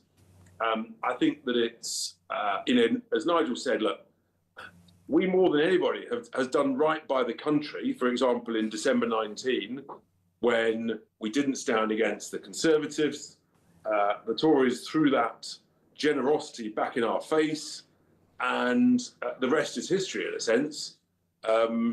Look, who knows how long there is to go until a general election. Let's see what happens. We're focused on, if there's a short snap election, we'll be ready. Much more likely is Burnham will try and go as long as he can. We'll be ready for the 10,000 seats at the next council elections next May. And I think we'll do as well or even better than we did this May. I mean, you are a robust Conservative, Richard. Do you find Restore UK too right-wing? Look, we believe in our policies, and that's what we're focusing on, and we'll be talking about those in the coming weeks and up to our conference at the beginning of September. I'm not sure if if Restore are having a party conference. I've no idea. In a sense, they have their policies, we have ours. I believe in ours, and we're just going to crack on and focus on ours. I mean, do you also have concerns about the character of Rupert Lowe? Because I know your boss, Nigel, does. Look, you remember that old expression from Tony Blair about John Prescott, John is John. In a different way, Rupert is Rupert. And some people like him, some people don't. That's just the nature of life. He'd probably say the same about me. All I'm going to say is, we've got our plan, we've got our people, and we're going to stand by our people. Suggestions that we might ditch some of our brilliant MPs just to suit Rupert are clearly ridiculous. We're just going to crack on doing what we do well. And if we do it well, then our poll ratings will head north again. And that's clearly what we intend. Yeah, do you think that Nigel Farage will shake off this £5 million story? Do you think that that is something that we'll still be talking about at the next election? God help us all if we are still talking about that. Simply because, actually, what people want us to do is what we've been talking about this morning, which was a proper policy to use our Royal Navy to stop the boats, and that should be the main story on everybody's lip. Can you take us when I knock on doors, Mark, as I did yesterday, elsewhere in the country, what people want are the boats to stop, the mass immigration to stop, and have some policies that bring down the cost of energy and get Britain growing and more prosperous again. That's what people care about, and we've got the best policies, and that's right. Tell me about this. There is a colossal smear campaign going on against Nigel, against myself, against other Reform MPs in order to try and discredit us. And all I would say to your viewers and listeners is, don't worry, we're bigger, we're tougher than anybody else, and we're going to battle on, and we'll win the hearts and minds of voters with our policies and our plans to make people better off. That's the bottom line. Well, yes, I think as long as no one has broken the rules or broken the law, the great priority, the great focus should be our open borders, the cost of net zero, the cult of welfarism in which 600,000 households are better off staying at home, the complete abandonment of British culture in regard to mass immigration. Those should be the focus. So let's get to those boats. You've got this interesting proposal, Operation Fortress, which would intercept all migrant boats and return them to France or Belgium. Sounds outstanding, but if the Royal Navy turn boats around, people will die. No, Mark, you clearly haven't read the policy. I know you've been busy, but what the policy says is that we will rescue and return. So we're not talking about turning the boats back. Okay. We take people, lift people out of those dreadfully dangerous dinghies, put them onto the Border Force and Royal Naval vessels, and take them back to the lovely, safe country of France that many of your listeners and viewers will be going on holiday this summer. It's a safe country. And here's the point, Mark. This is the humanitarian thing to do, because currently, lots and lots of people are sadly dying on French beaches or in the Channel. Hundreds of them have died. Our policy will stop people dying. It's the kind and compassionate thing to do. And here's the other point. The French have a legal international obligation under the UN Convention of the Law of Sea 1982 and under the Safety of Life at Sea Treaty. They have an obligation to pick up those boats and to take them back to French shores. They are in breach of their international obligations, and we must ensure that they live up to their obligations. However, notwithstanding your argument that this will be the Royal Navy, who are very good at what they do, of course, if you intercept small boats, many of them are not seaworthy. Some of them will sink. There will be casualties. You can't intercept small boats in the Channel with 100% safety. Mark, my dear chap, that's what's happening literally every day, every week. They're being intercepted, they're being picked up. The problem is that the boats are heading towards Dover or Ramsgate. They're not heading towards Dunkirk or Calais. So if you just reset the compass and do this exactly the same process, safely pick them out of those rickety boats that you've just mentioned and take them back to the glorious Calais. Then try doing that in November. Good luck with that, Richard. Well, that's literally what happens at the moment in November, Mark. They pick them up, but they bring them to Dover. I want them to go back to Dunkirk, not Dover. And what's your reaction to the Prime Minister's statement, a video that he recorded in Dover yesterday? He's got a handle on this. Andy Burnham is going to stop the boats. I'll dream on. What, open borders Burnham? I mean, give me a break. It's the first time he's ever talked about it. And he literally had a sort of frog in his mouth as he was speaking, saying, you know, we've got to deal with this issue. Yeah, well, we heard that from Keir Starmer. He was going to smash the gang. Numbers are down. All he did was Starmer did was encourage the gang. You know why numbers are down? Because actually the tides and the weather has been much more difficult this year in the Channel. Since Burnham's was sort of he conducted his coup of taking over this country, 2,000 people have come over on those rickety boats. So in that 2 or 3 week period, I think numbers are up.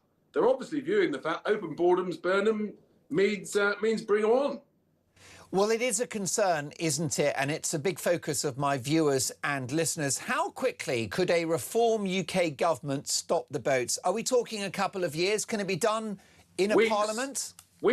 Mark, weeks. We will do this in weeks. We will rescue and return. Wait a minute, weeks. Was that a liquid lunch you had, Richard? Water only, Mark. Because there's no way you're going to stop the boats in weeks. Mark, that's what happened in Australia. The moment all of the people realised that all of the boats are going back to France and they're being dropped off back in France, nobody's going to pay the people smugglers to come across to the halfway point and then go back. So we will have this sorted within weeks of the first rescue and return. Couple of seconds to go. I'll hold you to that, Richard, when you are the Deputy Prime Minister. Briefly, why did you not declare to Parliament, at least within the House of Commons, that you'd had an all-expenses-paid trip to Israel? Nice work if you can get it. It's really important to understand. I went to Israel September last year when, sadly, the hostages were still being held in Gaza. And, you know, that was my first visit to Israel. I didn't need to declare it. It was a debate about UK democracy. This is an anti-Semitic, anti-Israeli organisation that's trying to smear and discredit me, and I'm not having it. Richard, thank you for joining us. We'll catch up soon. My thanks to the Deputy Leader of Reform UK, Richard Tice.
across the UK.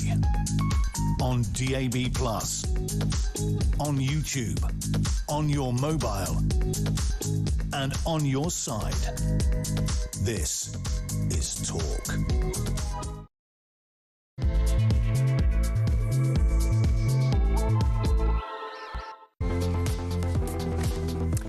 Well, a very good afternoon. I'm Mark Dolan. This is Talk, the home of common sense. It is coming up to 3 minutes past 3. In for the brilliant Ian Collins all week. Lovely to have your company. Breaking this afternoon, we bring you the very sad news of the death of Rod Liddle, broadcaster and journalist, who died at the age of 66 after a short illness. We will remember the great Rod Liddle in the company of our own Kevin O'Sullivan, his former Fleet Street stablemate, just shortly. Meanwhile, Nigel Farage leaves the door ajar for a deal with Restore's Rupert Lowe. But should Badenoch's Conservatives be included in that conversation, or are the Tories spent as a political brand? The fallout from the wild invasion of Ceuta in Spain continues, with the Prime Minister finally making a statement about illegal immigration. He gave up his Sunday to go to Dover, but will Andy Burnham stop the boats? Plus, just how much do our public institutions hate this country as the Archbishop of Canterbury, no less, heads off to Africa for an embarrassing apology tour? Given that we ended slavery, why do we have to keep saying sorry? And why are the Church of England effectively paying slavery reparations? But our big question this afternoon is a simple one. Should Rupert Lowe and Nigel Farage join forces to save Britain? My phone number is 0344 499 1000. Are they the dream ticket or your worst nightmare? Text the word TALK in your message to 87222. Leave us a voice note, and as the saying goes, let's talk. Now, brilliant piece in the Times newspaper today. It's been revealed that ministers' criminal records will remain secret as a result of a tribunal.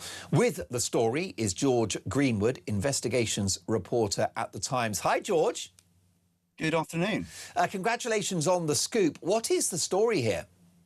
So, for about the last year and a bit, at the Times, we've been trying to find out how many ministers in the previous Starmer government made some sort of declaration of a criminal offence when they were vetted. So in vetting procedures, it's normal that you're required to declare anything when you become a minister that could be of interest or could cause a conflict or anything like that.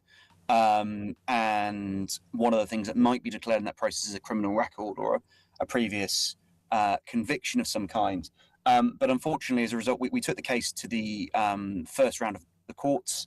And unfortunately, we've lost that case. And as it stands, despite what I would argue is the clear public interest in knowing those who have quite important roles in setting out the policies that we live under, the case did not find in our favour. Well, that's right. This has implications for our democracy, doesn't it, George, if we don't know that those who govern us may have a criminal past? I think there's a very clear public interest in having this information available to us. Obviously, we have had the case of Louise Haigh in the previous government, now has been revealed to this government, where she did declare a criminal record to the government, but as the public, we only found out a lot later on. And obviously, as listeners may be aware, that led to her resignation to avoid causing problems for Starmer's government. But I would argue that we should at least know if people have made those sort of declarations, because it is very important if, for example, you're dealing with a minister, for example, is very soft on fraud. Yeah. If they have a previous fraud conviction, or if you have a minister who works on policies involving domestic violence, if they had a domestic violence conviction, that would be something we'd probably want to know. I think if you are going to be a minister, if you are going to make decisions that affect everybody's lives, you are going to take a lot of scrutiny, and that's the joys of the British press, is that we have a very active, very talented press that goes after stories of public interest. And I think in these kind of cases, unfortunately, public transparency law doesn't quite recognise the balance between, okay, everyone deserves privacy in some regards, but if you're a minister, you know, whether you've got a criminal conviction or not is probably information that should be out there on balance on an ethical basis. So this has been a very disappointing loss. Obviously, an appeal is open to us. That's something that will be decided in due course. But it's, you know, I think there's a wider question here of the government. Why not? Well, why should the government not commit to this? It seems very obvious that if you're a minister, that should be something that you declare when you publicly declare when you take the job. And George, I would have thought that the existence of a criminal record would exist within the Venn diagram of political corruption. Would you say? Would you go that far? I think I wouldn't go that far. I think it's a different matter.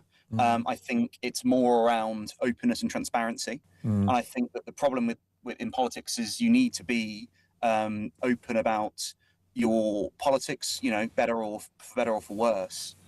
Sorry, not your politics, your background. Yeah. And I think that if you can't do that, that's what happened with Hague previously, by not having that debate out in the public. Because, you know, reformed criminals could be a brilliant minister, but we just need to know that that's what had happened previously. And I think that if you're not telling the public the whole story, that affects public trust. And I think that should it emerge that, you know, multiple people had criminal records and those weren't disclosed, I think you cause a lot more problems as a government than if you just openly declare those at the start. There's a debate around that, but if you're open about it, nothing can come out and surprise you later. It seems the sort of thing that if you want to control how people live, that you should expect that level of scrutiny. There is a clear public interest here. Like I've said, George, it's our democracy, and these things should be out in the open. The public should know. Why do you think the tribunal have ruled against you? I think there is a issue more generally where it comes to data protection in the UK and the balance of public interest. I think far too often, and I've had this a lot when I've been investigating MPs and peers, for example, where FOI officers or the institutions they work in will claim data protection prevents information, for example, about their lobbying activities being released until you take it to appeal. And you really have another authority or the transparency regulator look at this and say, well, hang on a sec, they're actually quite a high profile person. They can't expect privacy in those circumstances. I do think there's a risk with the balance of data protection in the UK currently, and it makes investigative reporters' jobs much harder because there's always this concern that you're going to get a data protection complaint as a form of lawfare, or again, just trying to get information about public figures who one could reasonably should expect this information to be released given the roles they have. And I think there's a real fear of getting it wrong on data protection, but actually there's a cost of not releasing things as well, and that's obviously trust in democracy, trust in politics. You know, people should be showing rather than telling, and people should be more confident in releasing this information because, you know, it's our job to scrutinise, you know, businesses, companies, MPs. I don't understand why there basically is a fear of getting it wrong, but I think there's also that fear of getting things wrong means that public interest is sometimes not properly considered, and then you end up not getting really important information out at a time when it's most valuable and most useful for accountability purposes. And the whole point of journalists is to make the rest of society work better by pointing out early things that are not going right. And with this attitude to data protection, I think that's a real problem in terms of being able to perform that function. Yes, I mean, I think this ruling is absolutely mind-boggling. It's a great story, George, and an important cause. More power to you. Thank you for telling us all about it. George Greenwood is the investigations reporter at The Times. Do check out the paper because that is worth a read. Should Nigel and Rupert do a deal to save Britain? Michael is in sunny North Wales. Hello, Michael. Hiya, Mark. No, I don't think so. Not really. I think that Rupert, I think he's too far right, to be honest. And the thing is, what's happening now is with Andy Burnham, it's all coming to the fore, you know what I mean? And I spoke to you a month ago, and I said, this is what will happen. People will see, you know, what he's like. And I know the polls are showing Labour up front, but once the nitty-gritty, once come like we call a parliament, you'll see what sort of person he is. You know what I mean? But well, I agree. I mean, Michael, I don't want to be unkind. I want to give the guy a crack of the whip. But just from a body language point of view at the moment, I feel that Andy Burnham is already horribly out of his depth. Oh, yes. Well, I said to you at the time, I mean, you asked me if there's going to be a general election this year. I don't think there will be. I don't think there will be, because a lot of his backbenchers, they won't get in next time. And that's most important, you know what I mean? And the thing is about this Rupert Lowe, I mean, you know, I think Nigel will make a mistake if he joined him, because he's too far right. I mean, different parties can remain independent and stay in their own lanes and still work towards the same destination, where there is common ground, you know. Why have so many Reform supporters gone over to Restore and Rupert Lowe, Michael? Yeah, well, like I say, well... Do you think it's, you know, is it because the party is more to the right, or do you think that is Rupert a bit more consistent, perhaps? You know, a lot of Reform voters worried about all those Tories in the party. Yeah, I think he's too far right. I mean, he's on Facebook all the time, Mark, you know what I mean? And some of his views are very extreme. I mean, you know, I mean, I do read them now and then. And you're not exactly a woke lefty, are you, Michael? Oh, certainly not. But this immigration, I mean, you know, I mean, I watched it this morning about Nigel Farage. I mean, he's talking sense. Because immigration is the most important thing regarding all the policies, because it affects every area of the economy. It affects NHS, the housing, and the horrendous welfare bills. Now, you stop the immigration, that'll all start coming down gradually. Correct. You know what I mean? And I mean, it's the opposite of what we were told. We were told that mass immigration was good for the economy. Michael, it is bad for the economy. Yeah. I mean, this immigration, it's been going on for 30 years. I remember when, I don't know if you can remember, you're a young lad, like... I wouldn't say it. Wouldn't go that far. Born in 74. Oh, I remember how things changed from about 97 onwards, Tony Blair. What year was it that he decided to open the border to the east? Something like 2002? I think it was before that, wasn't it? I mean, the thing is, when they used to be on the booze runs, remember them days, the booze runs, everybody, all these... The booze cruise. The booze cruise, or whatever you want to call them. I mean, don't get me wrong, I was on them a few times. But the thing is, you have to come through, coming back from France now, you have to come through passport control, and yet all the immigrants were sitting in the waiting room, ready to... They let them through, do you understand? Yeah. Even in them days, you know what I mean, going back 30 years. They've always been a scourge on French society. I mean, they've always wanted to get rid of them, you know what I mean? Yeah, Michael, brilliant to hear from you again. Call me soon. What an interesting thought there. Michael feels that Restore are too to the right, and he says that Farage does not need him. Thank you, Michael. Lovely to hear your voice again. Richard is in the capital. Good afternoon, Richard. Hey, Mark. Good to talk to you again.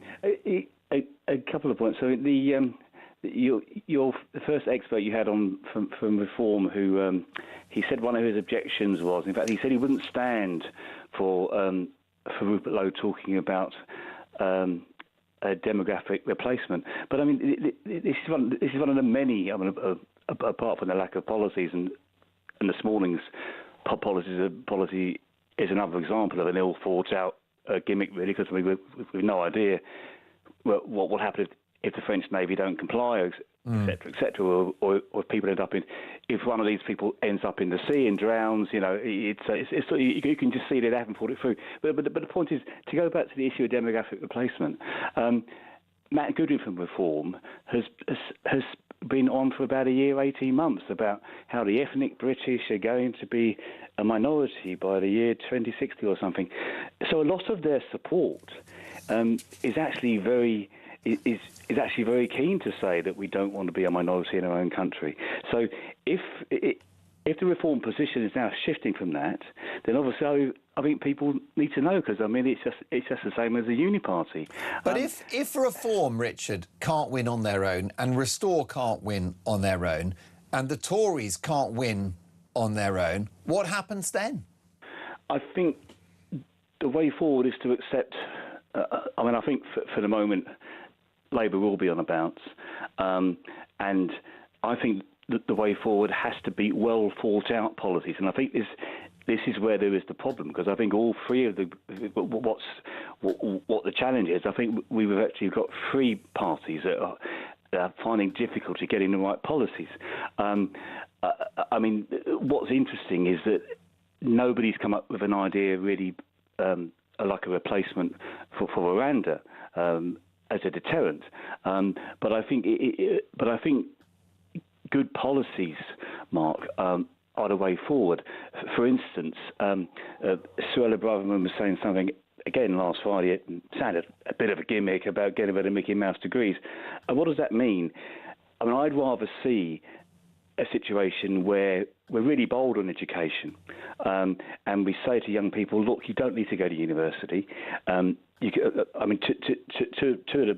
of the most well-educated people I know left school with just O-levels. One of them just got English and maths O-level because he wanted to be a pilot.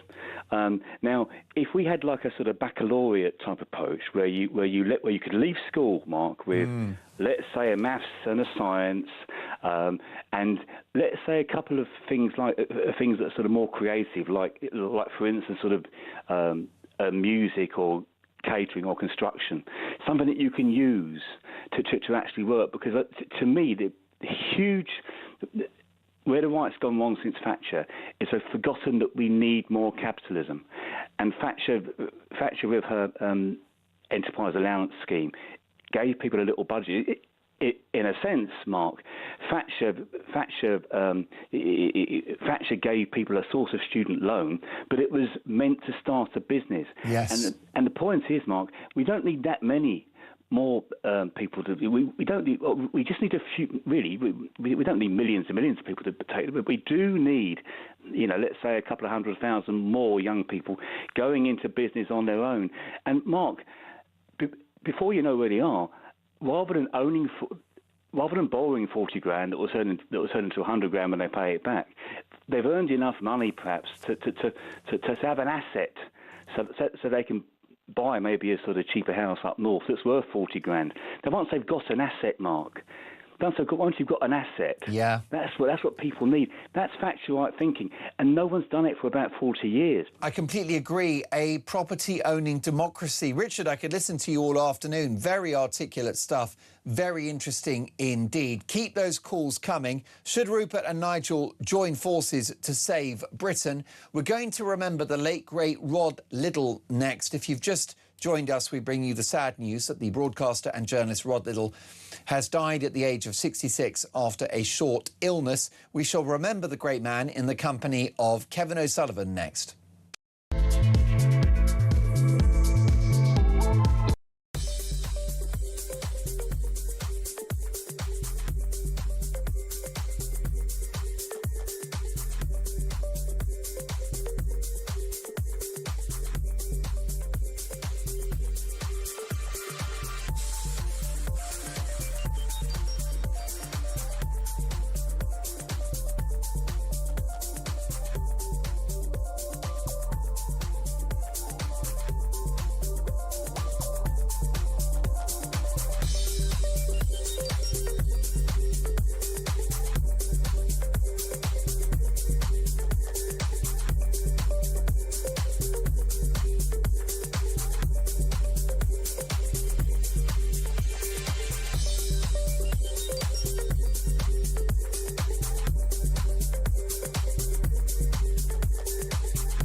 Coalitions, i.e. cooperations in government, they achieve absolutely nothing. There is one party that has a real chance of winning a majority on the right in this country. We're going to fight to win. And we'd encourage everybody who shares the values that I talked about, who want mass deportations, who want a secure border, who want law and order, who want British people to come first, to get behind reform. But having said that, as Nigel said, of course we're willing to engage and talk to people from other parties, and that would include Rupert, yeah.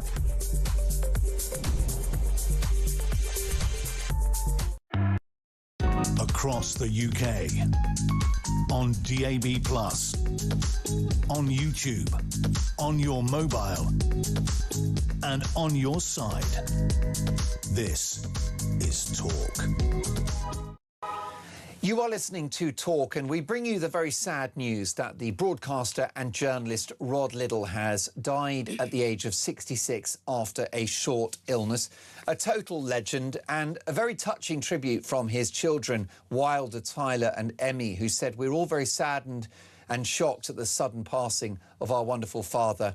He raised us very much, as you might imagine, to be inquisitive, brave and always humorous." We also have a tribute from the chief executive of News Corp, and it's Robert Thompson, who has said Rod was puckishly profound and profoundly puckish. We were determined back in 2003 that he should bring his intellectual energy and lateral wit to the times, and his wisdom and whimsy have echoed around our company and the world ever since. Rod's resonance will surely echo for many, many years to come. Well, he was a maverick, he was an entertainer, he was a character, he was authentic, and he was prodigiously talented. Great broadcaster, great writer, a column in The Sun and a column in the Sunday Times. He entertained those two very different audiences to the max, and a great broadcaster on Times Radio. I loved having him on Talk, and I didn't get too much of Rod in recent times because he was so in demand. But Kevin O'Sullivan was lucky enough to have plenty of on-air encounters with Rod, and Kevin is in the studio now. Hi, Kev. Hi, Mark. Listen, I know you're busy prepping the Drive Time show, but let's remember the great Rod Liddle. Here's a clip of Rod in action on your show on Talk. A warm welcome to a prolific columnist, Rod Liddle. Sausages. Yeah, that's what I was saying. Hang on a second. Sausages. We've got it all lined up. I call again for an immediate ceasefire in Gaza, the return of the sausages, the hostages.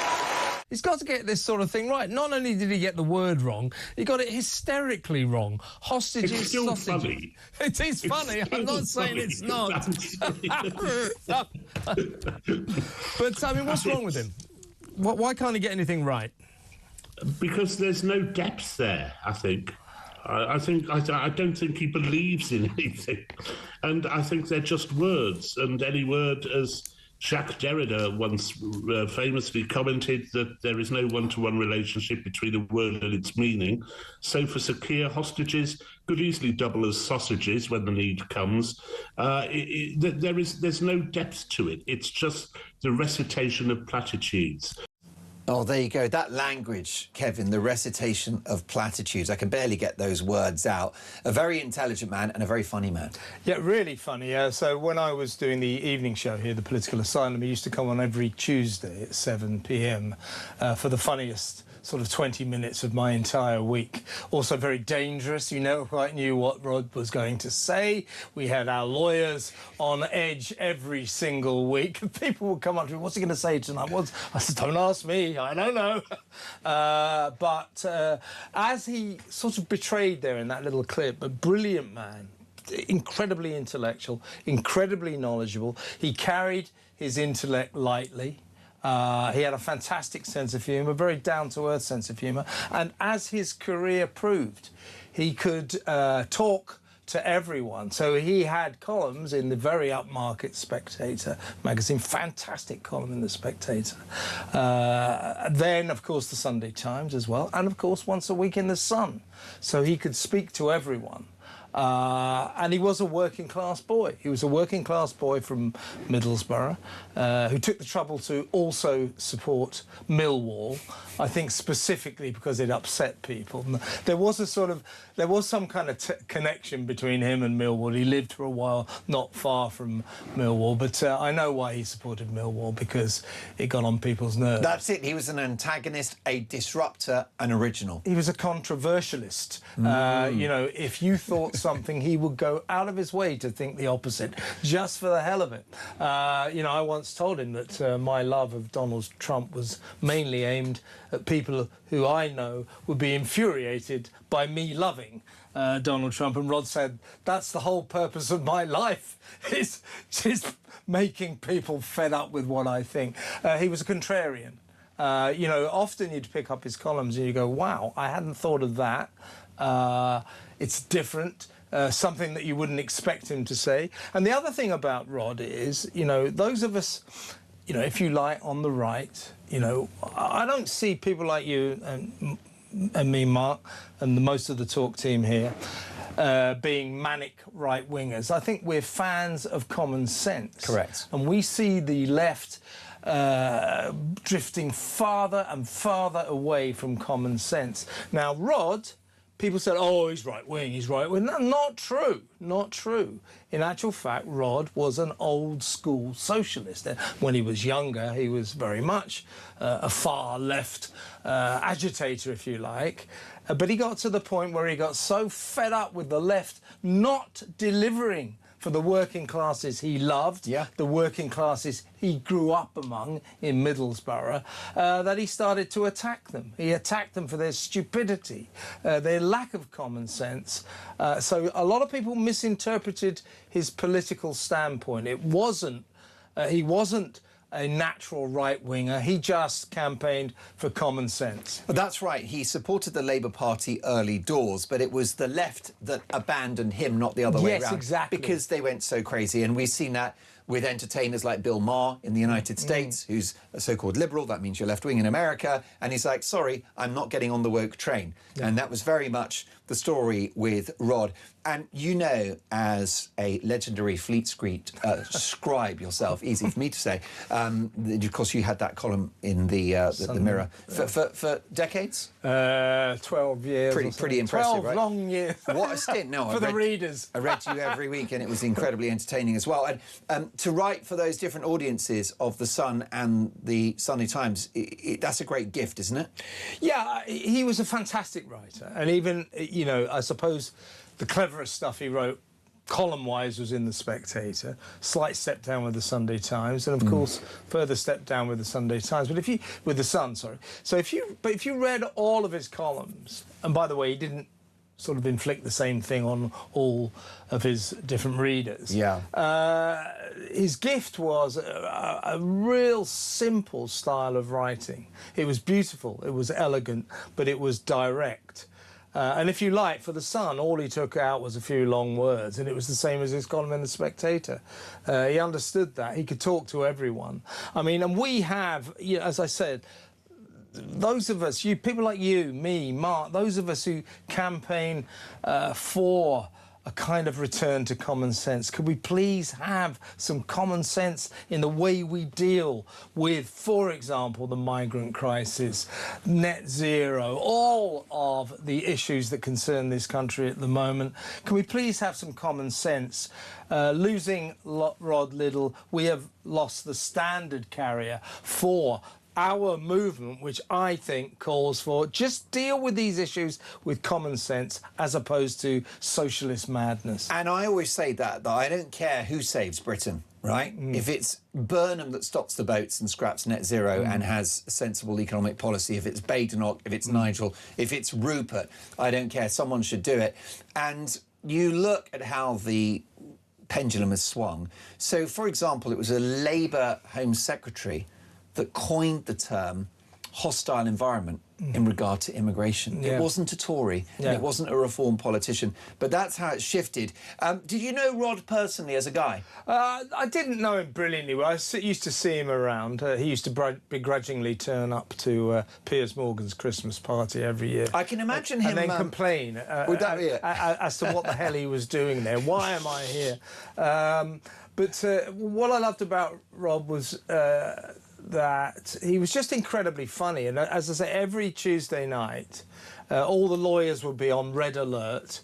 I'd be on sort of nervous, what's he going to say this time? And he would invariably say something that sort of knocked your what did he just say? You know, I would say to him, what's exactly wrong with the Prime Minister? Well, he's a moronic cretin, you know, something like that.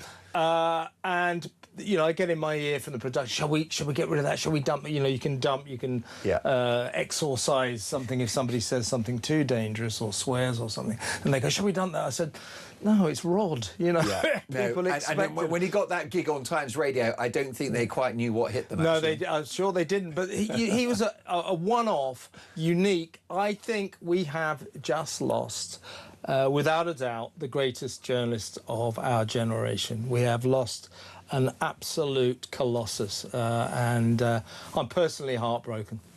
It is absolutely devastating, and a true legend and one of the greats. Kevin, thank you so much for helping us celebrate the great man, remembering him on this very sad day.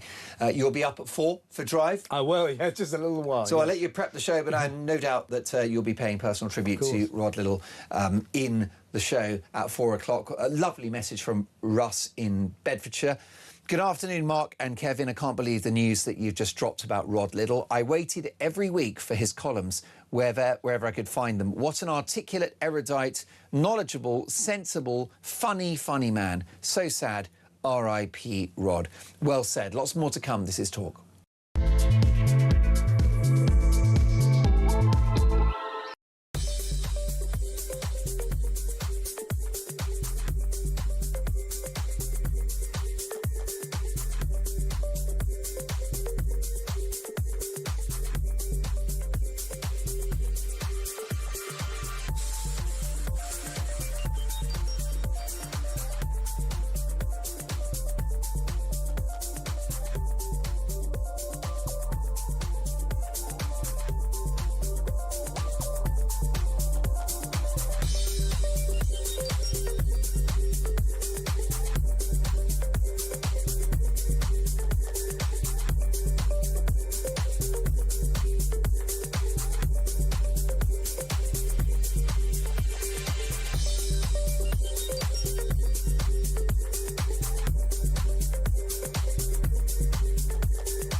Across the UK, on DAB+, on YouTube, on your mobile, and on your side.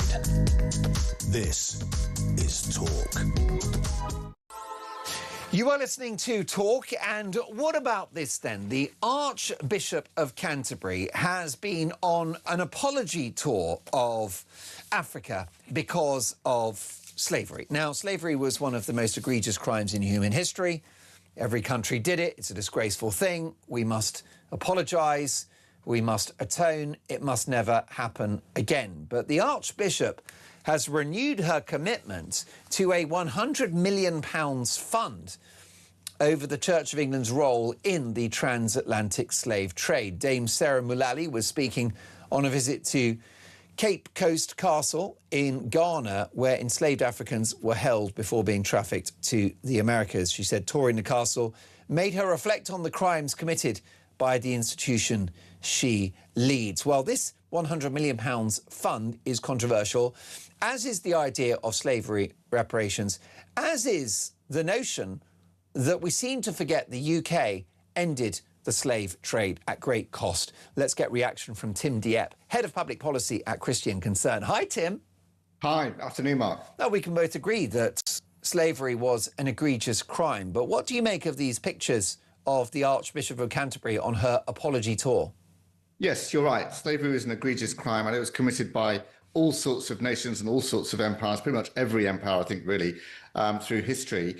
And but I think this action to do reparations is really a virtue signaling action based on false humility and false guilt. The Bible itself says that the son is not to pay for the iniquities of their father, nor the father to pay for the iniquities of their son.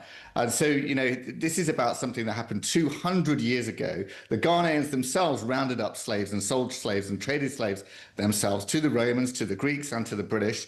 Are they paying reparations for themselves as well? And of course, like you said, the British did abolish slavery and then spent millions in today's money suppressing it throughout the world, actually costing more to the British government to suppress it in the 19th century than any profits were made from it in the 18th century. And there's a false report here, or a fake idea that the Church of England actually profited from the slave trade.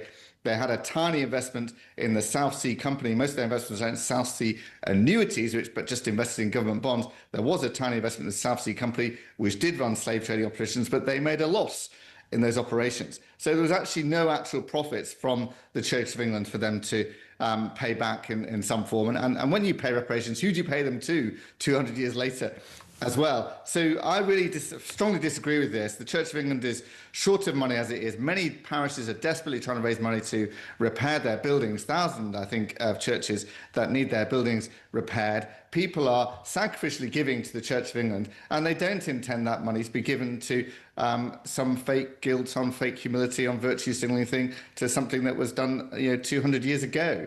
Yes, so I think the Archbishop is sort of basically bringing the church into disrepute by saying, oh, we're going to give your money to some other nations in atonement for something that we did. Well, did we? I mean, somebody did it 200 years ago. We need to make atonement for that, even though the Bible itself teaches the opposite, that sons do not pay for the sins of their fathers. And it just feels like another British institution which is ashamed of this country and ashamed of its past.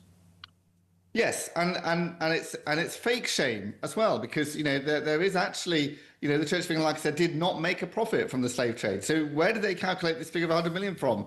There's no actual proper basis for that figure. The small investment they had in the South Sea Company made a loss in its operations in slave trading anyway. So it's a fake thing to say we made a profit from it. In actual fact, we made a loss from it. In actual fact, the country as a whole spent more suppressing the slave trade than we ever made profits from the slave trade. Other slave trades lasted longer. The Islamic slave trade of white, sometimes British people, lasted right through till 1920. By some calculations, actually enslaved more people than transatlantic slave trade itself, for example, as well. 91,000 slaves today in Ghana, according to charity reports. 91,000 slaves today. Let's deal with that. Let's try and sort that out, the current slavery that's happening today. Rather than trying to make reparations for slavery that happened 200 years ago, let's deal with actual slavery that's happening today in Ghana and in other places around the world. People are sex trafficked, people are enslaved, people are forced into marriages, all these kind of things. That's what the church should be speaking into. That's what the church should be trying to do something about. If they want to do something about slavery, do something about slavery that's actually happening today. Yes, because if you're driving around in an electric car, it could be that the rare earth minerals used to make the batteries in those cars come from the Congo, where children as young as 12 are stood knee-deep in mud and detritus collecting these minerals in slave conditions. Tim, do you feel that the Church of England has been ideologically captured? I think it very largely has, sadly, in lots of ways, to the whole woke dogma and the whole woke nonsense. I was very shocked to see this vote in support of this anti-Semitic document, Kairos 2, at Synod that happened, was it 2 weeks ago? Now, just epitomising that kind of thing. I do think that the Church of England is espousing a doctrine of DEI. They're putting adverts out for senior policy officers. Oh, by the way, you don't need to be a Christian in order to be a senior policy advisor to the Church of England in there. That's just pandering to woke DEI madness, isn't it? Yeah, we're a church, but so we're not going to discriminate against anybody. You could be a Muslim, you could be whoever you want, and be employed by us in a senior role in the Church of England. Meanwhile, parishes are struggling to make ends meet. Vicars are often having to stretch between more than one parish to try and cope with the shortage of funds that there is there. And yeah, they're paying big salaries to people who aren't necessarily Christians to advise them, and paying out, yes, proposed 100 million in reparations for supposed issues that the Church of England proffered from 200 years ago. I think it has been captured, sadly, very largely by this woke dogma. Well, just to invoke a Christian sentiment here, Tim, DEI is prejudicial against you based upon your skin colour. It's inherently anti-white. There's no question about that. So surely these policies, diversity, equity and inclusion, if you're going to appoint someone based upon skin colour, that is against the spirit of Christianity. That in itself is a sin, isn't it? Yes, it is. Yeah, it's actually racist if that's what they're doing. I'm not aware that that's discrimination on the basis of skin colour, but they're actively saying we're not going to make sure that somebody is actually employed. Need to be a Christian to be employed in a senior role in the Church of England. But if it's DEI, ethnicity may be a deciding factor, though, on the form. Well, it can be. I haven't actually seen that in Church of England policy itself, but you're right. In DEI more generally, there is discrimination that has taken place and does take place in certain places against white people in this kind of way, and so that is a real issue, and that may be happening in Church of England. But also, how self-loathing of this institution not to employ Christians. Oh, I know, and how also sort of dismissive of their own core beliefs, as if they don't really matter for their own jobs and their own actual, advice. So our core beliefs don't really matter here. The persecution of, and it's fair to say, persecution of Dr. Bernard Randall, Reverend Dr. Bernard Randall, who got lost his job in a school for preaching a sermon in a chapel. That was supportive of Church of England doctrine on sexual ethics. And they branded him a safeguarding risk for 6 years before letting him, before finally saying, oh, actually, we don't think you did do anything too badly wrong, so perhaps we will let you preach again now. That is a patent example of how this church, the institution, has gone wrong. Well, it's a bit tricky. How captured it is to say that. They branded their own doctrine as safeguarding risk. And I think the awkward truth, it doesn't really work with the Church of England going woke, does it? Because, in a sense, at its heart, Christianity is quite a small c conservative thing. Yes, it is. It ought to be, and it ought to be, totally, non-discriminatory in all these kind of ways, and it ought to promote Christianity as the best answer, the true answer, the best thing for everyone, and the best thing for the nation as well. And they ought to be talking that way rather than pushing what people have seen as a gospel of DEI and woke virtue signalling stuff. And people don't like that. It doesn't attract people to the gospel. There's a good report that came out the other day that said that young people are being attracted to church when it's sort of full-fat gospel stuff, not because of DEI stuff, not because of woke stuff. They actually want the real thing. They actually want the real gospel, the truth, the proper, all the beliefs in the resurrection, virgin birth. Well, that's what attracts people to church. But you'd be hard-pressed to find a bishop preaching that stuff and trying to say that. Instead, they're saying, oh, we need to do some virtue signaling, 100 million there, over there, rather than actually preaching the gospel and proclaiming the uniqueness and distinctiveness and the extraordinary values and ways that Christianity can transform and does continue to transform people's lives for the better. Well, Tim, it's interesting, isn't it? Because we see in politics and in public life a disconnect between the governing elite, the media elite, the lanyard class and the public. And I think we're seeing the same thing within the church, that you've got the leadership who are woke progressives with a sort of self-hating anti-British ideology, and then the congregation who live in the real world and are very far away from that. Well, that's right. And there are many faithful congregants and also many faithful, it should be said, vicars and ministers as well in certain churches up and down the land who are faithfully preaching that full gospel that I just mentioned earlier. And people in the churches are desperate for that, and people outside the churches are desperate for that as well. There is increasing interest in Christianity across the country. Bible sales are at record highs. Lots of churches are reporting increased interest.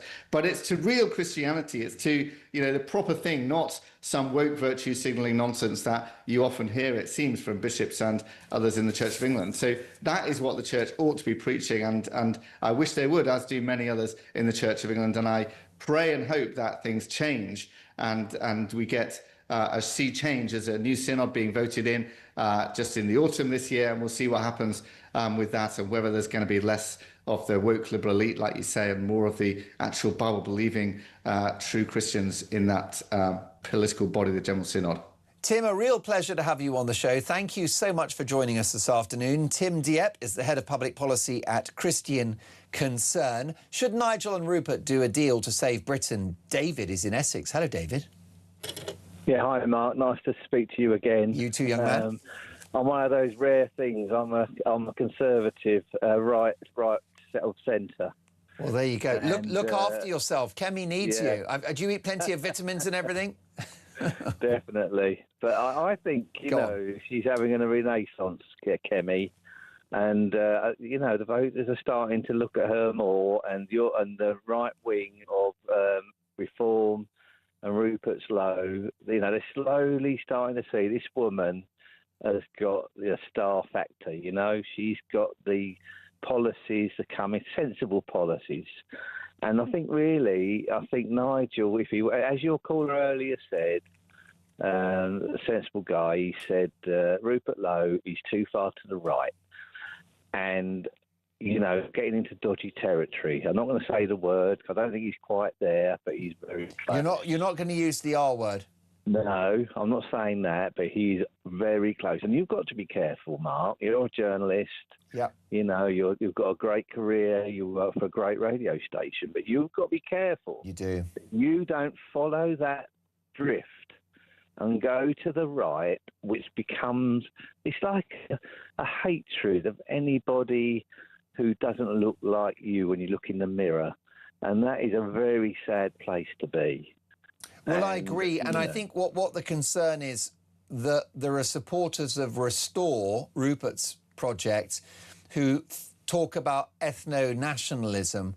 And yes, there is such a thing as English ethnicity, and I don't think that should be glossed over or ignored. You're quite entitled to celebrate it. But what we have, David, is a multi-ethnic society, and the challenge is not focusing on skin colour, but uniting around the idea of Britishness, whoever we are. Absolutely. And, you know, things have gone wrong in the past where too much integration into one area of Britain has caused populations, and fair enough, people like to live with people they get along with. When the English go and live in Spain, they all end up living in the same Benalmadena. It's full of them. Full of the English, because they like to be around familiar people. But I have lots and lots of listeners who will always add that when it comes to expats in Spain, they don't take benefits. They put more in than they take out. And David, just quick one. And I hear what you're saying. I think Kemi is very impressive. She's grown into the job. But a lot of viewers and listeners will say, I can't forgive the Tories for net zero under Theresa May, the Boris wave, and for some people as well, the COVID lockdowns. What would you say to that? Does a leopard change its spots? Well, what I would say to those people who say, what did Boris ever do for me? I say he got you Brexit done. He paid, when we all were told to stay at home, he paid lots of people's wages. He wasn't all bad. He got some things terribly wrong. Yes, he did. But this Kemi Badenoch, I'll tell you what, we've got 2 elections to get that woman into Downing Street. She could be the new, I know it's one of your heroes, Margaret Thatcher. She could be that, but we've only got 2 elections to get her elected. If she doesn't get in the next 2 elections, she'll step down and be gone, and that talent will be wasted. And what for? For 2 white men who want to return to something that's not possible to be achieved. I'm not sure Nigel, David, I'm not sure Nigel wants that. Because I think if you look at Reform, it's a multi-ethnic party. If he starts talking to people like Rupert Lowe, he is moving himself, and your radio station are moving themselves. And you as a journalist, you're moving yourself into dodgy territory when you will be put into a box and you will be said, oh, he's that right-wing guy. They can't get elected. Come on, you know it. They cannot get elected. They're losing votes. They've come out this today. They're desperate. They've come out about the boats, and we've got to stop the boats. That's absolutely right. But they are desperate. They've come out today because they're absolutely losing votes left, right and centre. And they've come up with this card to play yet again. It's a very, very important card. And those boats have got to be stopped. Everyone agrees with that on the right. But there would be no discussion about the boats if it wasn't for Farage, who's been covering this for a decade. There would be no discussion about net zero if it wasn't for Farage, who said scrap it 5 years ago. There would be no discussion about the cult of welfareism if it wasn't for Reform, who are going to cut. I'm sorry, Nigel, I've got a lot of time for Nigel Farage. But he's moved the dial, don't you think, David? The Tories became left-wing. No. He's moved the dial. He has, but I'm afraid there's 5 million reasons why he will not be elected. People will not elect Nigel Farage because he's taken the money. I would take the money. Someone else, I would take the money. But in politics, you're never going to hear the end of it. He's never come on and addressed it fully and given an honest answer. And I'm afraid the dealings with the other guy in Thailand or wherever he is, Christopher Harbour. Grubby. David, grubby. I could talk to you all afternoon. I'm going to appoint you Talk's official Conservative correspondent.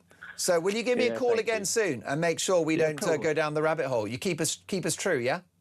Yeah, all the best, Mark. Cheers. David, great chat. Let's speak soon. Thank you, David, who backs Badenoch all the way. I think she's a great politician. She's impressive. A lot of people are concerned about the folk behind her, the closet Lib Dems. But David is all in. What do you think? 0344 499 1000. More calls to come.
Absolutely nothing. There is one party that has a real chance of winning a majority on the right in this country. We're going to fight to win. And we'd encourage everybody who shares the values that I talked about, who want mass deportations, who want a secure border, who want law and order, who want British people to come first, to get behind reform. But having said that, as Nigel said, of course we're willing to engage and talk to people from other parties, and that would across the UK, on DAB+, on YouTube, on your mobile, and on your side. This is Talk. Should Nigel and Rupert do a deal to save Britain? Mark is in Lincolnshire. Hello, Mark. Hello, Mark. You're right. I'm very well. Now, I think you like Rupert Lowe, don't you? I do, yes. What did you think he was up to with that statement yesterday? I think there's a genuine offer there. I think he was being relatively genuine with it, but it was also, as well, I think, designed to expose reform to its voters, I guess. more than anybody else, because it was also forcing issues, wasn't it? Because the one that's been repeatedly talked about with yourself today, I think, and some of the callers, is the one regarding, the failed Tories into the party. Yeah. Which is obviously a big issue. And as Richard Tice said, they've got no interest in getting rid of these people. But these are the people that literally cause the only way I can really describe it is cultural vandalism. What they did was absolutely abhorrent to this country. Leaves us in a situation where we have no choice but the other stuff that a lot of people get quite squeamish about.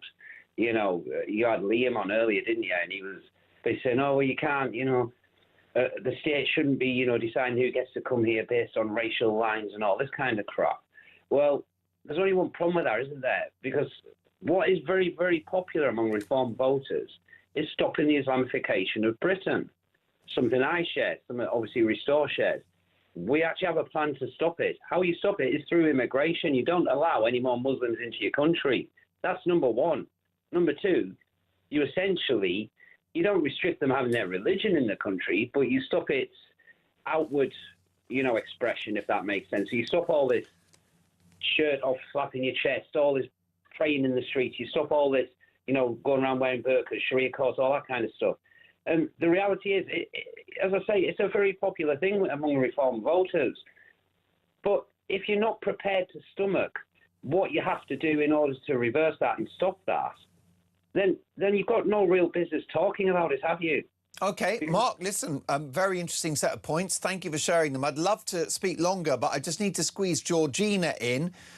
What do you make of what Mark has had to say there, Georgina? How do you process this latest manoeuvre from Rupert Lowe? Well, as a voting British subject, I must say that I'm totally sick of the backseat of the petty bourgeois childish squabbling between Nigel Farage and Rupert Lowe. There's too much at stake, Mark, with regard to saving this country, and too much time being wasted to have to endure the he said, she said, back and forth. Handbags at dawn. Yeah, well, we don't care about private squabbling. We don't care who's winning the Reform popularity contest. We just want our country under the wing of a political party who will get our country back on its feet to a degree of normality. The girlish arguments must be put to one side for the greater good. These people must all pull together as their unity is their strength, and they must fight together because this is going to be the fight of our lives. They both want relatively the same thing, Mark. They both want to stop the boat, to stop child experimentation regarding transgender issues. They both want to see us having our own sovereign laws, and both want to get to the bottom of the grooming ground scandal. They both want to get our country up and running again, and this is what we want. And that is the most important thing. Both of these men have